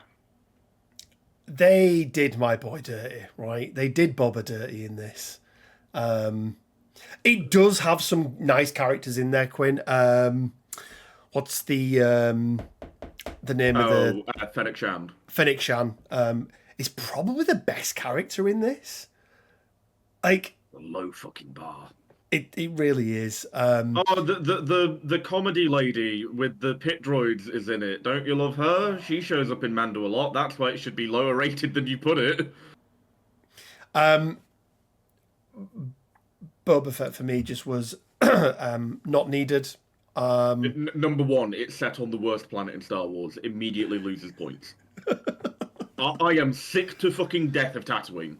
Yeah, that is fair. I like if the rest of Star Wars media for all of time never went back to Tatooine, I would not be fucking sorry. At least in Mando, they went to Mos Espa, right, rather than Mos Eisley. Bit of it, yeah. Yeah, like just, I mean, it's still just fucking sand, but you know. Yeah, and I hate sand. It's coarse and it gets Rough everywhere. and coarse, and it gets everywhere. Like, this show had incredible potential, especially Huge. given the little teaser at the end of Mando season 2. Yeah, Like, if this had been a gritty, dark, like crime show, I wanted Bosk, I wanted Dengar, I wanted underworld bounty hunt, like underworld scum and villainy, dark, maybe even 15, R-rated. They could have done it.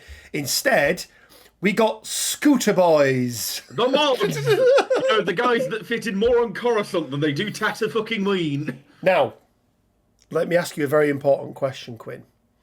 Is the Book of Boba Fett better or worse than Obi-Wan? Right. They both have very similar problems. They both have very similar saving graces. Because they both have, like, those one or two big scenes, right? You have, like, Din using the Darksaber for the first time in the meat processing plant. Yep. Like, versus Obi Vader 3, I guess. Like, throwing the rocks at him, the moody lighting, the lightsabers, I killed Anakin, I think Kenobi does it better. I mean, I'm going to agree. Not even fighting on the back of a Rancor can save it. It was a baby Rancor, and it was a load of shite. Also, it's going D tier for me, Quinn. It's going D tier for me. I can't believe, like, that was our live-action fucking Cad Bane. Yeah, you forgot about that, didn't you? I forgot about that. I mean, equally, he's not dead. He's not dead. He's got extra valves, and he's not dead. Well, it's not even that. Duros, as a species, have 2 hearts. Yeah. And his little life support monitor was still blinking, so... Yeah, he's not dead. He's not dead. Also, something I didn't even mention in Clone Wars, one of the best, like, scum, like, antagonists in all of Star Wars, Cad fucking Bane. And Embo. Do you know what? I'm gonna...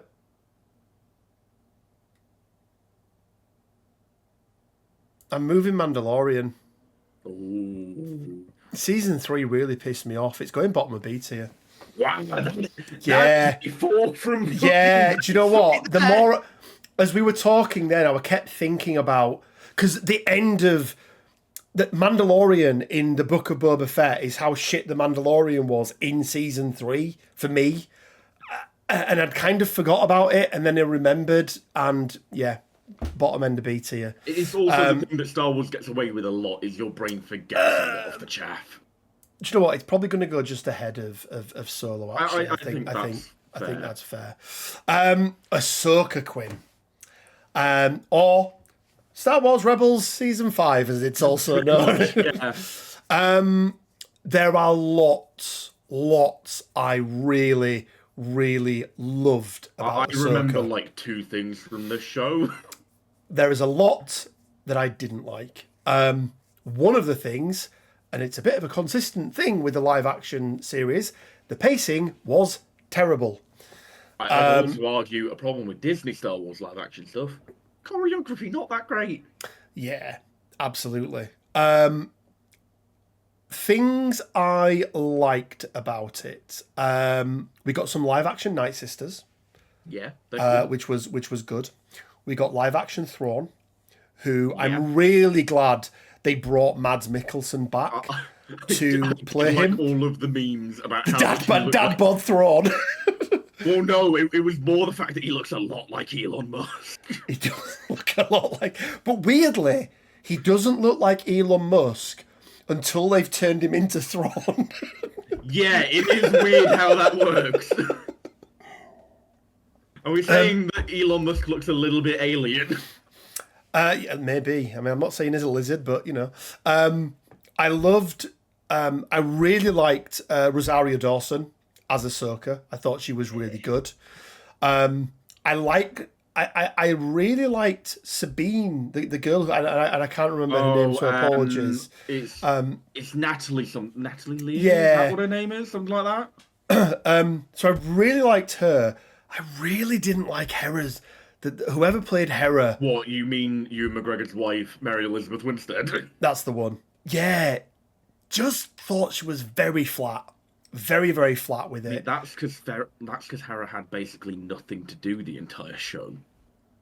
What I mean, what does she actually do? She goes and talks to some bureaucrats. That's it. Yeah. Other highlights, Quinn. Ray Stevenson for me was. Ray Stevenson as Balin Skull was incredible. It is very, very sad that we're probably not getting any more of that. Yeah. At least not in a live action medium. Well, at least not played by. Not played by Ray Stevenson. Not by Ray Stevenson. I could see them doing kind of like a... I think it'd be cool to do like a 2D animated thing following like Balin on the whatever the fuck the planet's called. The quest that he's going on, yeah. We have to talk about Shin Hati. Probably not as much a thing for you, but God, I was captivated every time she was on screen. Little young for me, Quinn, to be honest with you. Perfect for me. I'm old enough to be her dad, I imagine. So we have to talk about Captain Enoch and the Night Troopers. How fucking cool are they? Very good, very good. But Quinn, for every good thing we got in this, we also got those weird little turtle things. What, like in like the tier list of like shitty small like shit little creatures. They're higher than Ewoks. Maybe, yeah. They had a culture. I really liked Ezra in this as well. This is the only version of Ezra that I actually like. He's cool in this. I also like the force fighting element that they showed in this. They've not the force is my ally, you know. Yeah, but they haven't really done that they've not really done it in live action beforehand, right? It's generally if it's a force user fighting, they are wielding a lightsaber of some sort. Yeah. That's generally the rule of thumb, and I really liked that. He also stopped the blade, he was able to do a lot with it. So really interested to see what they do with him. Obviously, Thrawn is back. Go and read the Thrawn trilogy, either of them, or even better, both of them. I also remember all of the theories as this was coming out that Ezra was secretly evil and had aligned himself with Thrawn and stuff. That was pretty wild. Never happening. Never happening. I mean, just David Tennant. David Tennant as the yeah. Also a thing that first happened in Clone Wars. You know, I'm just saying. It is. I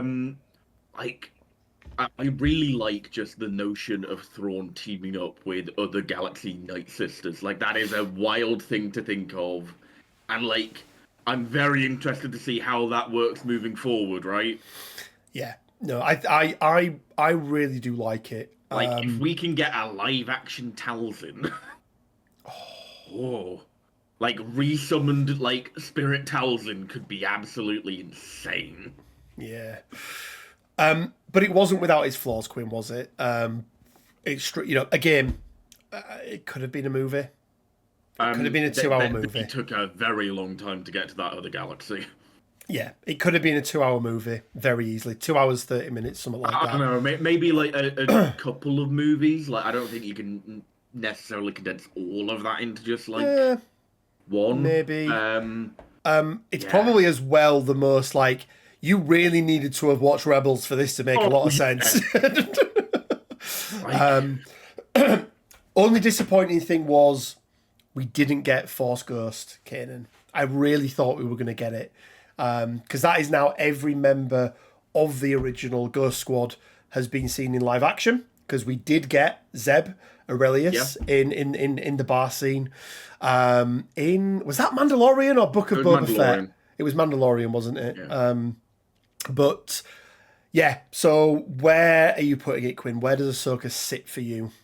It was better than Mando, but equally there were still a lot of things that held it back. Like, I will freely admit, I don't think I would think this is as good as it is if it didn't have humanity in it. Like, look, I'm holding my hands up. Fair. I know what I like. Fair. And because of that, like, I mean, the pacing is real bad. Choreography, not the best. I found Rosario Dawson as Ahsoka a bit wooden, honestly. Yeah, I know you can make an argument for, oh, that's her character now. They're going for that, but yeah. I think this is better than The Mandalorian. Equally, it hasn't had the chance to get worse than it because it doesn't have a second season. That is also true. Yeah, that is also true. I think it goes top of B for me, honestly. Okay. I also think it is better than The Mandalorian. For me, again, I think I have a lot of bias towards this, Quinn, because I very much do see this as, this isn't Ahsoka, this is Star Wars Rebels Season 5. Yeah. It literally carries on. It's an like the last episode where it ends, it carries straight on into it. So I am going to put it a little bit higher because of that. But for me, it is going to go probably bottom end of A. But it really is that interconnect into Star Wars Rebels that pulls it up for me. I think because of the potential this has for like what they're going forward with like the Mandoverse movie that they're doing, right? Yes. Like, it's gonna be Mandalorian and Ahsoka and all the rest of them versus Thrawn, and it's maybe gonna be good. It depends. Like, depends who's got their filthy mitts all over it, doesn't it? Maybe. Hopefully Kathleen Kennedy's gone by then, so it might be good. Because it's going to be a film, hopefully there isn't any fucking filler. Yeah, well, which is why a lot of these Disney Plus shows fall down. It really does. It really does. Okay, Quinn. Star Wars Resistance. Have you watched it? Yeah. I watched it in preparation for this. I will take your word for it then, because I have not seen a single... Like, I don't think I've seen a clip from this. The art style is terrible. The animation style is terrible. It is setting the scene of what happens in the sequel movies, and it is on par with storytelling. It is... Is it worse than the Book of Boba Fett? Do you know what? I don't know. I'm taking your word for it. So for nostalgia, well, we'll leave it out of yours then, Quinn, because it's unfair putting it in if you if you haven't seen it. It's the worst thing Disney have done, and we spoke about how being the best thing Disney have done is not a high accolade, but actually being the worst thing, that's pretty hard to get to. Trying to think what the opposite of praise is there. Yeah, it's real bad. It's real bad. It's not good. And in fact, you know, just for completion's sake, Quinn, I will put that into there for you.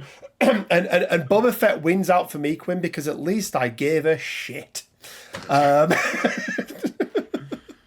So you cared that Boba Fett was bad. Yeah, exactly. Okay, Quinn.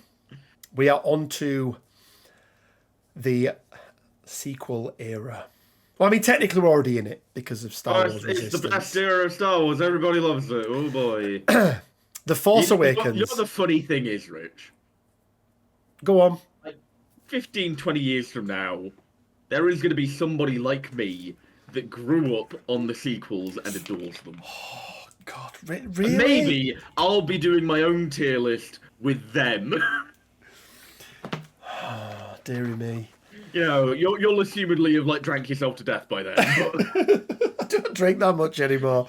Well, you go near flights of stairs when you're drunk, Rich, and that is massively reducing your life expectancy. That is true. Yeah, that is true. But we are on The Force Awakens. I cannot state enough how hyped I was for this movie. I mean, everyone was excited, right? And let's be honest, the trailers were amazing for it. This was like I think this is the first live action Star Wars thing I ever saw in a theatre. This is this was the first live action since episode 3. Yep, and I didn't see that in the theatre, so yeah, it has to be. I mean, where do we start? Shall we just talk about how it's A New Hope again?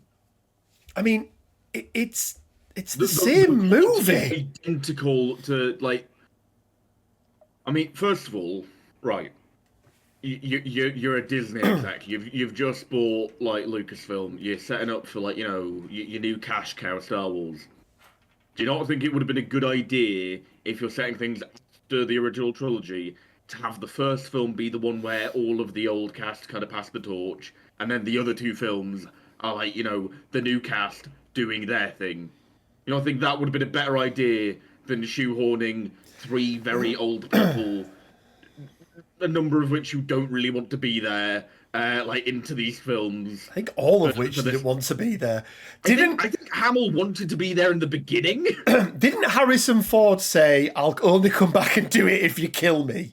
Because originally they didn't. I mean, equally, that's just because Harrison Ford's a bit of a knobhead, and I'm not overly fond of him as a person. But you know, I quite like Harrison Ford. Of course, you fucking do. But yeah, I mean, you know what the worst thing is, Rich? Go on. Like, on a film-by-film basis, this is a better film than A New Hope. No, it's not. It is. What it sets up and what continues on from it is infinitely worse. But this is a better film than this just does A New Hope better. No, it's not. It's really not. It genuinely fucking is. There were, as there are in potential, right? This had huge potential, but I think you're right. After it had come out, there was still huge potential there, right? Yeah. I don't think this film on its own, like, was what killed the sequel, like, era, right? I think it did some good stuff setting up. Like, you know, you have Kylo Ren, right? Like, he's not Darth Vader tier, but he's still alright. He's like, you've ordered, like, you thought you'd ordered your Darth Vader, but he's from, like, Wish or Temu or something like that, right? Like, you know, I think Rey had a lot of potential, because let's also note, the people that they brought in to be the new characters for the sequel era, they can act, right? Oh, God! And I don't think it is their fault. It's very much a similar story as to what happened with the prequels, right? Yeah. You got in people who could act, but you didn't give them anything to act with. Huge caliber actors, right? Oscar Isaacs is like John Boyega. John Boyega. Go and watch Attack the Block is exactly what I was going to say. Like, basically, he was an unknown entity outside of the UK, but like Channel 4 show Attack the Block like a couple times every year, and it's always great to watch. Yeah, like, and also just look at just look at the actual poster for this, because this is what it is. John Boyega's wielding that fucking lightsaber. They lied to us. Well, I don't think they lied to us. I think they had every intention of making him Force sensitive. Yeah, I think they did. And then you got too many cooks in. Yeah. You know what? I think the perfect way to describe this and the sequel trilogy is it's, you know, the whole thing of a camel being a horse designed by committee, right? Yeah. I mean, and they did Luke dirty. Like, Luke, I mean, just throwing away the lightsaber at the end of it. Like, that was the biggest kick in the teeth, I think, for original fans of Star Wars. Like, it was not good. I didn't enjoy the interactions between I nearly called her Daisy Ridley Scott then between between what's her name in it? Daisy Ridley's character. Ray Ray. Skywalker. Skywalker. I didn't enjoy her interaction between her and Han Solo. Harrison Ford was phoning it in. He didn't care. Well, I think also with regard to you not liking their interactions, I think a big part of that is just Harrison Ford not like being there for a paycheck. But don't get him. If he didn't, I like Harrison Ford's early work, right? But if he doesn't want to be there, then don't have him there. He's in a number of good things. I just don't like him as a person because he seems like a very bitter, angry old man. Yeah, maybe that's why I quite like him. He basically picked up the torch of Alec Guinness in terms of hating the things he's in. Alec Guinness made a lot of money from Star Wars, though. I mean, he got 2% on all the merchandise sales. Yeah. So it's a movie that had so much potential. This should have been, as you say, Quim, the passing of the torch. Yeah. It wasn't. They passed the torch in the last scene and then they threw the torch away, but it was a opposite of what passing of the torch was, because it was I also we'll spend a bit more time on this film because we're kind of talking about the sequel trilogy as a whole here, right? We are, yeah, we really are. Why is the conflict identical to the conflict of the original trilogy? Why? Also, you can hate the prequels as much as you like. At least the backdrop conflict is way different. Yeah. And actually good, right? It's a completely different story. Like this, and also, you have to remember, Quinn, canonically, right? The last thing to have happened before this movie came out was Return of the Jedi. What the fuck had happened? How is this, it would have made way more sense if this had been, the inverse of the original trilogy, where you have, your fascist regime being the small thing that's, slowly infiltrating its way back into the galaxy, rather than having the New Republic, being completely demilitarized and useless. I think for me, Quinn, this should have been a completely different movie in the way that I would... The things that I wanted to... again, with retrospect, it's really easy to just go back and say how you would fix it, right? But for me, imagine this is a different setting, right? It's the height of whatever they call themselves, the rebels once they won, right? The New Republic. The New Republic. It's the height of the New Republic, but... there's unease and unrest because guess what? Not everybody likes these new rules, but Leia's in a position of power. I don't mind that Luke has gone away and Luke has taken himself away and he's got a new Jedi Academy, right? And then Han Solo, let's be honest, Han Solo would always be a shit dad, right? Moment the kid's born, he's off. He's at best a trophy husband for Leia. Exactly, right? That's all he's doing at best. Imagine it starting there, but then as you say, there's these little cells, right? That meeting in Mando or Ahsoka or whatever it was. It might have been Ahsoka. The remnants of the Empire. That would have been so much better. So that's what we're waiting for, but then all of a sudden... some, pushback of, the New Republic bureaucrats, you get Ahsoka, against, kind of the old guard of the Rebel Alliance, right? Yeah. That could have been an interesting plot point as well. And I think, Finn could have been a stormtrooper, right? Yeah. Finn could have been a stormtrooper that had, one of the last recruits to go through the program or something, and he's done that.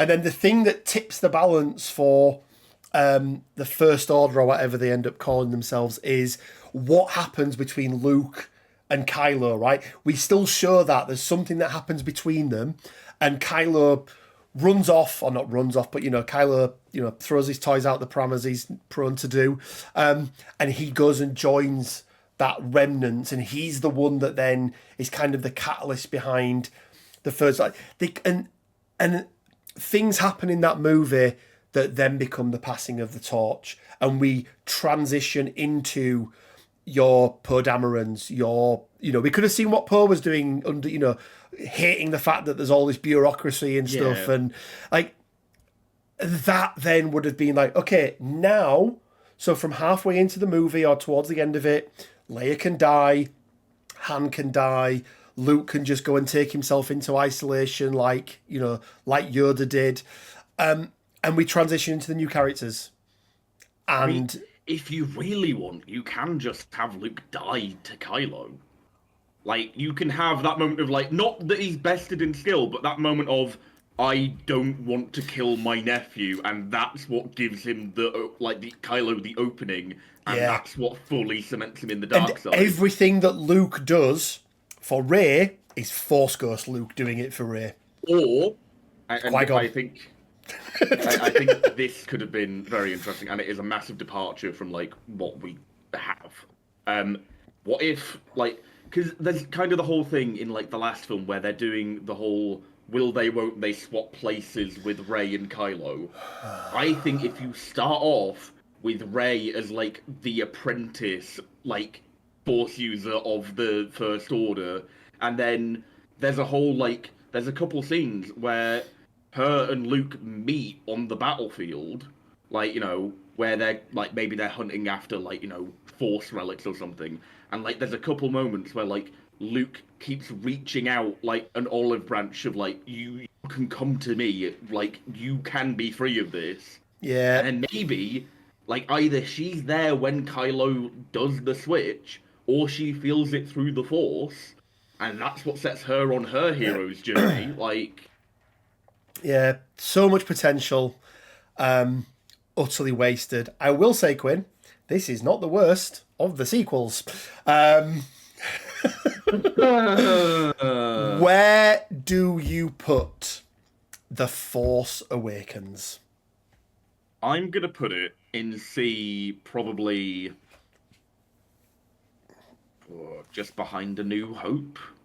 Because whilst it, as an individual movie, does the story of A New Hope, but better, what it spawns on from the rest of it just massively lets it down. Great potential, poorly executed, rip-off of an existing movie. Because that's the thing you'll say about all of these, right? Nearly everything on here, you don't go, oh, Rebels is just a rip-off of Clone Wars, or, this is a rip-off of this. They're all very, very different with what they do. Probably Boba Fett and Mandalorian are the only two that are so intrinsically close, but you go, well, they were just one thing anyway, right? They were so intertwined. I am going to put this at the top end of C. That's fair. I'm going to put it above Episode 2, and I'm going to put it above the Clone Wars movie, and I think that's fair. We've kind of gone through some of the stuff, but let's quick synopsis of oh, right. First things first. The shower of shite that is The Last Jedi. I want to address something. Go on. Right, going into this film, you know the Holdo maneuver? Did you think that was possible in Star Wars or not? No. See, I always thought it was possible. Okay.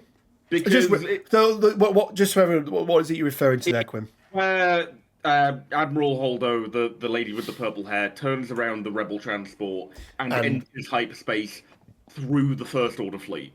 Yeah. Which, to me, has always made sense as a thing that can happen in Star Wars, because... Well, they've had hammerhead vessels, right? You've had, ramming ships, but also... hyperspace has always been a physical, just faster than light movement. It's never been. It's not a transport. Yeah, absolutely. It's not a wormhole. They have hyperspace lanes, which are areas of space that are so clear of debris that you can safely go through there. What she did, massive fucking war crime. Oh, absolutely. The biggest war crime I think you can ever commit in the Star Wars universe. Bigger than blowing up Alderaan level of war crime, because that debris is traveling at faster than light speed through the galaxy. The amount of collateral damage. Yeah, the amount of collateral kills she got when she did that must be in the trillions. Yeah. But it's a thing that could happen, and I don't get the argument of, oh, that's not a thing that could ever happen. They're ruining the canon. No, it just makes sense. Like you can physically do it. It's just a terrible idea. Let's also talk about one of the worst parts of this movie, and I think it's in this one. Is it Luke milk? No, I mean milk. First of all, that turned my stomach more than the steward of Gondor eating cherry tomatoes. Put it that way. Well, with his lovely tomato, did it? Let's talk about Super Lady Force Super Lady Force Leia. You mean Mary Poppins? I'm Leia Skywalker, y'all. You know the worst thing about that entire scene is? Go on. Admiral Akbar is on the bridge of that ship. Yeah. Like, they don't even show him. They don't even show Admiral fucking Akbar die.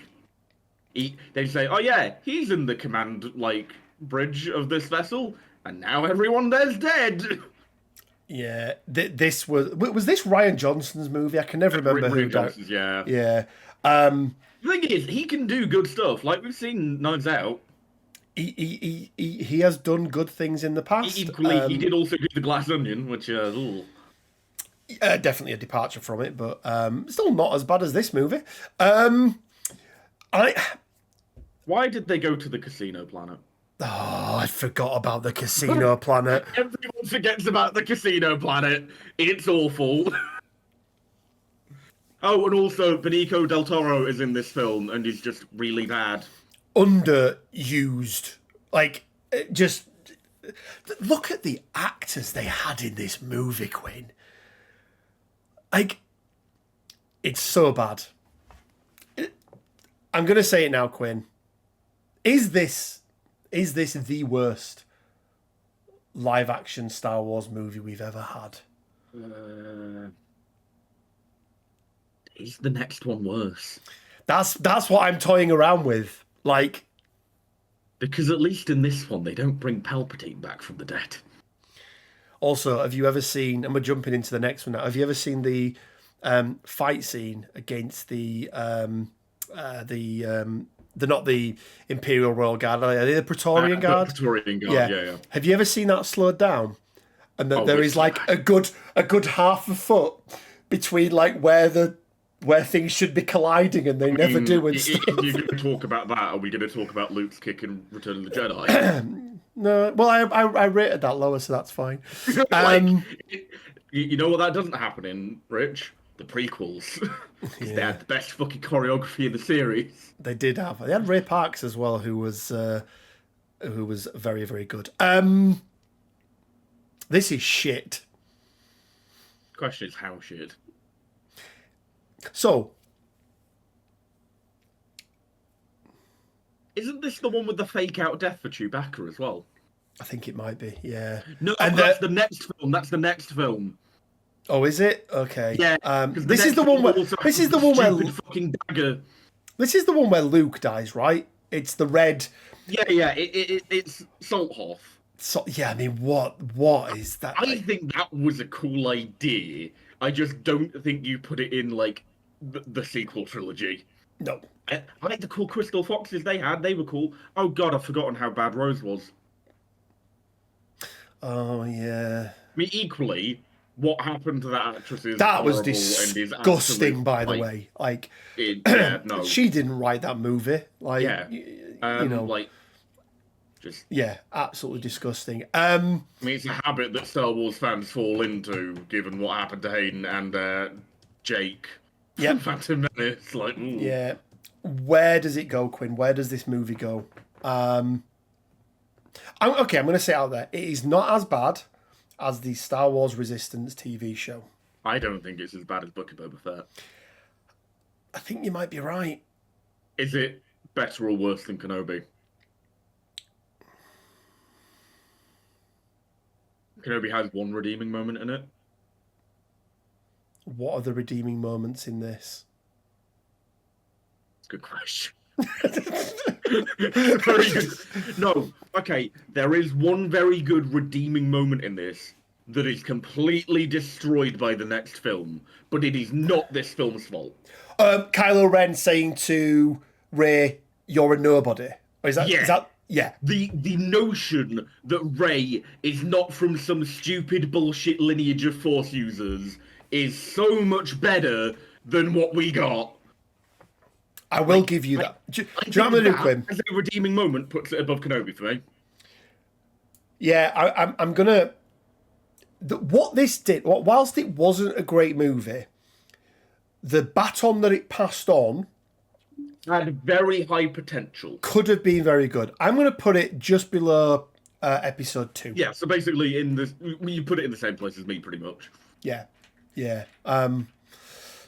Okay, Quinn. Somehow, Palpatine returns. So, let's talk about the key. You mean the ancient Sith dagger that knew exactly where the Death Star was gonna land? Even though it didn't even land on Endor? Did it land on the planet next to Endor? Is that what we're going with? Because Endor's a moon, right? I don't even think if they know.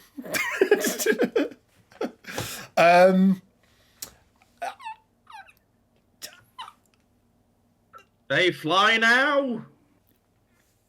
I mean, what is there to say about this movie? You know what I find very interesting about this? Go on. Right, the prequels have a lot of terrible dialogue. They This do. film also has a lot of terrible dialogue. Do you know what the difference is, Rich? At least there's some good plot. Well, no. The terrible dialogue in the prequels is so bad it's funny. This is so bad that it's not even funny anymore. It's not even funny anymore. Yeah, that is fair. It is awful. That is fair. I mean, there is nothing about this film for me, Quinn, that is redeeming. I mean, I like having Ian McDiarmid back as Palpatine, even though I don't like Palpatine being back. I like him chewing the scenery more. Yeah, I mean, don't get He's one of the best things about the prequels is him just absolutely gnawing on the scenery in every scene he's in, and he gets to do that in this as well. No, you will die. Or you know the fucking scream as he does his corkscrew. Yeah, but this is terrible. Once again, had potential. I like the big space battle at the end. You know, that is probably the only good the beacon of we need to fight, unite against the First Order, and I remember being in the cinema watching this and spotting a Fang fighter in the middle of all of it and being like, oh fuck, there's Mandalorians there. That's cool. A Ghost. The Ghost was in there, right, as well. Probably. And I think you even hear Chopper on there at one point. I think General Syndulla is referenced as well. He does get a call out, obviously, there's the I am all the Jedi bit where you have all of the voices come back. As dumb as that moment is, it is nice having all those moments, especially hearing Alex Guinness and that blends into you, McGregor. I think Windu's in there. Yeah. Doesn't make the movie any good though, Quinn. I'm going to say, Quinn, this is the worst live action movie from Star Wars. Of the, what is it, 11? 12? No, 11 live action 11, movies. Yeah, this is the worst. I think it is the worst. By quite some margin as well, I think. There is so much, just terrible plot and dialogue in this. Because, I tell you what, Quinn, whilst, it's fun to hit on the prequels, right? Or it used to be. We don't anymore because... Back in my day. But, at least, there was a story that happened from beginning to end. And it was, yes... It was cohesive. It was cohesive, right? There is nothing cohesive about these three movies side by side. Not at all. You can tell that they have just had people ripped off the projects and things like that. Different showrunners on, like, you know, completely. The only person I think that had involvement in all three of them was Kathleen Kennedy, and it really does show. Who was it that directed 1 and 3? I forget his name. It's not Zack Snyder, is it? No. It was. It's Avengers dude. It's Avengers 1. It's not Avengers dude. It's not the Whedon brothers. I thought it was Joss Whedon did the first one. No. Sorry, not Whedon brothers. The Russo brothers. It's No. I thought it was Joss Whedon. No. It's what's his fucking name? Right. J.J. Abrams. J.J. Abrams, that's his fucking name. Yes. Never let him touch anything ever again. Yes. Sorry. Yeah, I was getting. Isn't there? I think he looks a bit like Zack Snyder, doesn't he? Yeah, maybe a little. Like, I think maybe they have the same haircut at the time. I don't know. He has a head. Yeah. More than Django can say. This is. I mean, the only thing that could have got worse with this is if they'd have let the fucking Vice and Benioff at one. With how well it did. We also talk about how this also arguably ruined Game of Thrones. Yep. I mean, it did. That's an incredible knock-on effect to have. Oh, dear. So for anyone that doesn't know, Vice and Benioff, the franchise. Yeah, Vice and Benioff were going to do a Star Wars movie. They got told they were going to do it, so they basically just shat all over season 8. It's not even that. They were pressured to wrap up Game of Thrones sooner. HBO had the money for them to do 3 seasons instead of 1. And they just went, nah, we're going to go off and do Star Wars. Shit all over it. Question. Is this worse than Book of Boba Fett? I'm going to say yes. I'm going to say no. Just because there are a couple moments I like. There are more moments in this film that I like than there are moments in Book of Boba Fett I like. Do you know what? I'm actually going to put it below the animated thing. Sure thing, buddy. For no other reason than at least the animated thing didn't really offend me in any way. There you go. It was just there. It didn't offend me. So there you go, guys. That is everything, I believe. There may be some animated little tidbits, but... What about Tales of the Empire? It's not out yet. It's not out yet, no. But, you know, the main kind of Star Wars canon stuff. Interesting, Quinn. You know, there's a lot of similarities. There's a lot of differences as well. We both hate Book of Boba Fett and Rise of Skywalker, which is good. But we do have bonus. We got 4 bonuses, Quinn, that we're gonna talk about. And Can bonus number. These bonuses around. Can we have the first one at the end quickly? Pardon? You want to do the first one at the end? Just because I think it's a bit more interesting to talk about. I think it is. So let's start out with the holiday special. Life Day. What is, Quinn? Quick trivia for you. God. What was special about the holiday special? Who was in it? Boba Fett for the first time. Boba Fett for the first time. Yeah, because it was also like the original like Ralph McQuarrie kind of initial like concept of him as well. Isn't it? Yeah. Raiding the Loch Ness monster. It's shit. It's real shit. You get to meet all of Chewbacca's family. I like the idea that he's just had a family the whole time. I know. Like, what a deadbeat dad. Who's a worse dad? Han or Chewie? Who knows? It's not good. It's not good. But, Quinn, I'm going to put it quite high up. And the reason why is, you know when something's so bad, but you can go back and watch it now? Because it doesn't affect... The Room with Tommy Wiseau. Yeah, it's kind of got that for me. I hit her. I did that. So, for me, Quinn, I'm going to put it above The Force Awakens. Holiday special, Quinn. Where is it going? Hold my hands up here. I've not actually watched this all the way through. I've seen like. But I was going to say, you've got enough of it to understand, like, clips here and there. I feel like I have to put it below that TV show I've not watched. Oh, wow, okay. How bad that is. Wow. Okay, Quinn. And you have seen this one because you told me, but it was a long time ago. The Caravan of Courage. So for anyone that doesn't know, this is a real Star Wars movie. It was direct to VHS from what I recall. No, it was a made-for-TV movie. Oh. So I forgot those were a thing that they did back in the day. The story is, it is set on the moon of Endor. So it's all the Ewoks. A family. The forest moon of Endor. The forest moon of Endor. There's a lot of like delogging campaigns going on. Yeah. There's a family who crash. Okay. They crash their starship and it lands on the forest moon of Endor. There's a kid in there who they've really tried to make look a lot like Luke.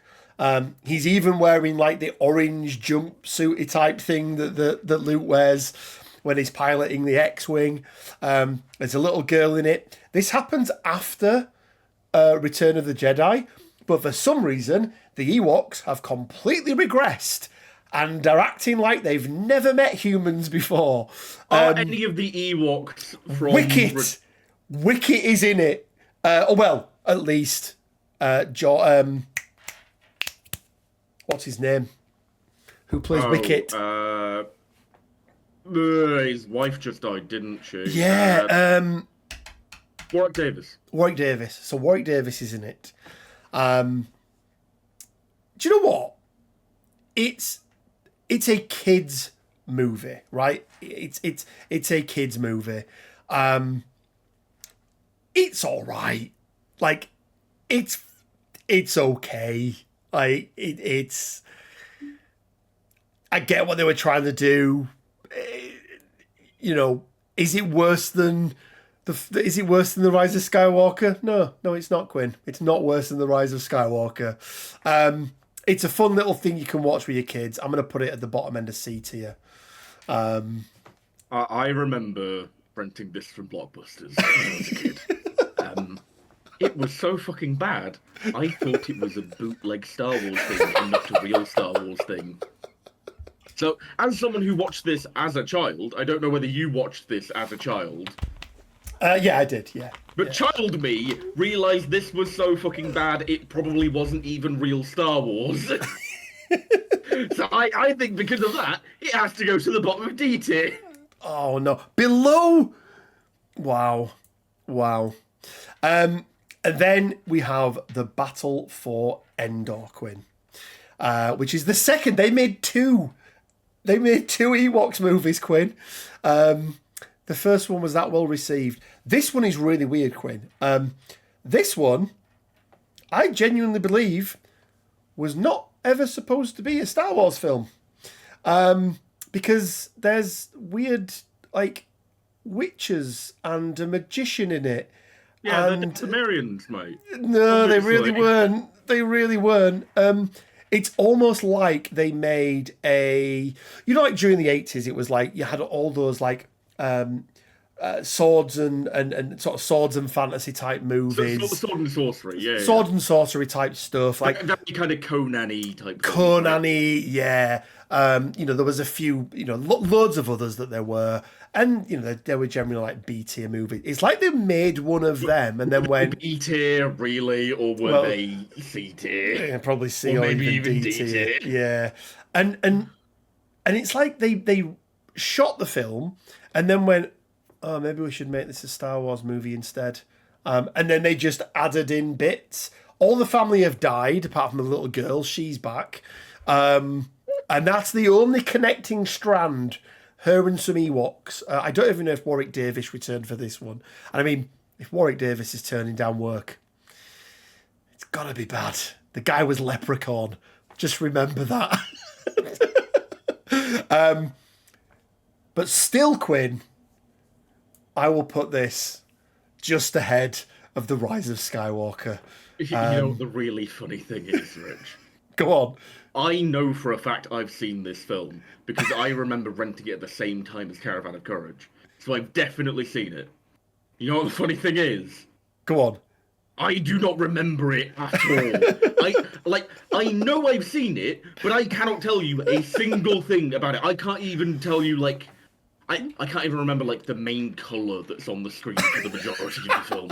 That's how green and brown because my it's the brain forest is. moon of Endor. It's like a black hole in my mind. I can't even perceive it in my mind's eye. It's like a null from 40K where they don't have a soul, so they've got no shadow in the warp. This thing, I can't even see it. Wow. I'll send you a couple of stills and you'll Oh God, no. you'll get an idea Please from don't. it. So I gather it goes below, because if you can't even remember it, I has gather to it's be going Courage, below at least Caravan of Courage. a bit of that. Okay. Let's end on a high note, Quinn. Let's talk about, because I don't know how many people are actually aware of this. There was another Clone Wars. A completely different animation style. There was Samurai Jack animation Samurai style. Jack animation style. Almost, if no dialogue in them, Quinn, as well, right? Very little. Very little dialogue. Also, I believe this aired in 2003?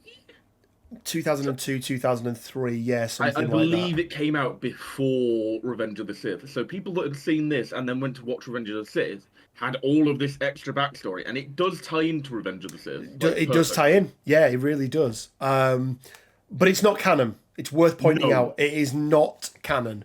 There is one thing I really wish I could take from this series and implant into the Clone Wars. Go ahead, good sir. Grievous. I think if we'd had the Grievous from this in the Clone Wars, along with the backstory as to why he has trouble breathing that is shown in this, I think it would have been it would elevate the Clone Wars to beyond S tier. I think you might be right there, Quinn. For Those of you that don't know, there is a scene in this series where Grievous and Mace Windu are fighting each other, and I think it might be during the kidnapping of Chancellor Palpatine. That then is what the opening of Revenge of the Sith is, where Mace Windu doesn't quite catch them in time for them to get aboard their ship, but as they're leaving, Windu crushes the cybernetic cage that Grievous has around his lungs. And that's why he's really. Basically, he's got shrapnel in his lungs for the entirety of Revenge of the Sith, which is why he sounds the way he does. Yeah, it's really good. Maybe my favorite non-canon Star Wars thing. There's not much else to choose from, right? Well, no, there's a lot of books. There's there's the comics and stuff, I guess. But yeah, I really like this, Quinn. I think it's very, very solid. Again, it was so short in terms of the number of episodes and everything like that, but it's still worth a watch. Points for making clones cool as well. It does make clones cool. Where are you putting it, Quinn? It's pretty high up there, to be honest. I think it goes just above Tales of the Jedi for me. Wow. I mean, it is very good. It's real good. It is really, really good. I do like it. I'll probably put it just below Bad Batch. I think feels about right. Well worth a watch. Not something I would say because of the lack of dialogue. Something you do definitely need to actually watch. You need to look at it because the main draw of it is the art style and the animation. Yeah. And it's so good. It's so good. But there we go, guys. Happy May the 4th. These are the final lists for me and Quinn. Let us know what you think down in the comment section below. It's weird, Quinn, that up until up until the Disney takeover, or everything after the Disney takeover, it seems like we're quite similar. Obviously, a little bit up, little bit down on things, but it seems like post Disney we agree on a lot of things. Pre-Disney, I think, is where we really disagree. I mean, to be fair, we were doing pretty well in terms of aligning with each other until we got to the original trilogy, I think. because I don't have those tinted glasses on with that. That was always going to be the case, though, wasn't yeah. it? I think. But yeah, there we go, guys. Do we have anything together that was? So the only thing, Quinn, the only thing that we both agreed was S tier was Andor, Which I think is very fair. I think speaks volumes for how good that series is. And if you haven't watched it, definitely go check it out. But there we go, guys. This was a huge bumper edition of a video. Hopefully you enjoyed that. Yeah, let us know down in the comment section below where Quinn fucked up. Whoa. Let's talk about your fuck-ups, mate. Tell the Jedi in B tier what you're on. I mean, you've got bloody Rise of Skywalker at the top end of D. Like, absolute jokes. Yeah, that's because Book of Boba Fett was that bad. It was really bad, yeah. Yeah, let us know what you think down in the comment section below. Hopefully you've enjoyed all of these Star Wars themed videos. We're going to be taking a little break for a couple of days before we do anything else. But we've got some big announcements coming around the MCP events that I'm running. But there'll be more around that next week. I hope you enjoy the rest of the weekend, guys. If you could do the usual things of like, commenting and subscribing, it really, really does help support the channel. And if you do want to support us further, you can do so by joining us on Patreon. You'll find a link down in the description below, or you can become a YouTube member as well. We're going to leave it there for this one, guys. And as always, it leaves me with just enough time to say stay well, keep safe, and until next time, may the Force be with you. It's rough, it's coarse, and it gets everywhere.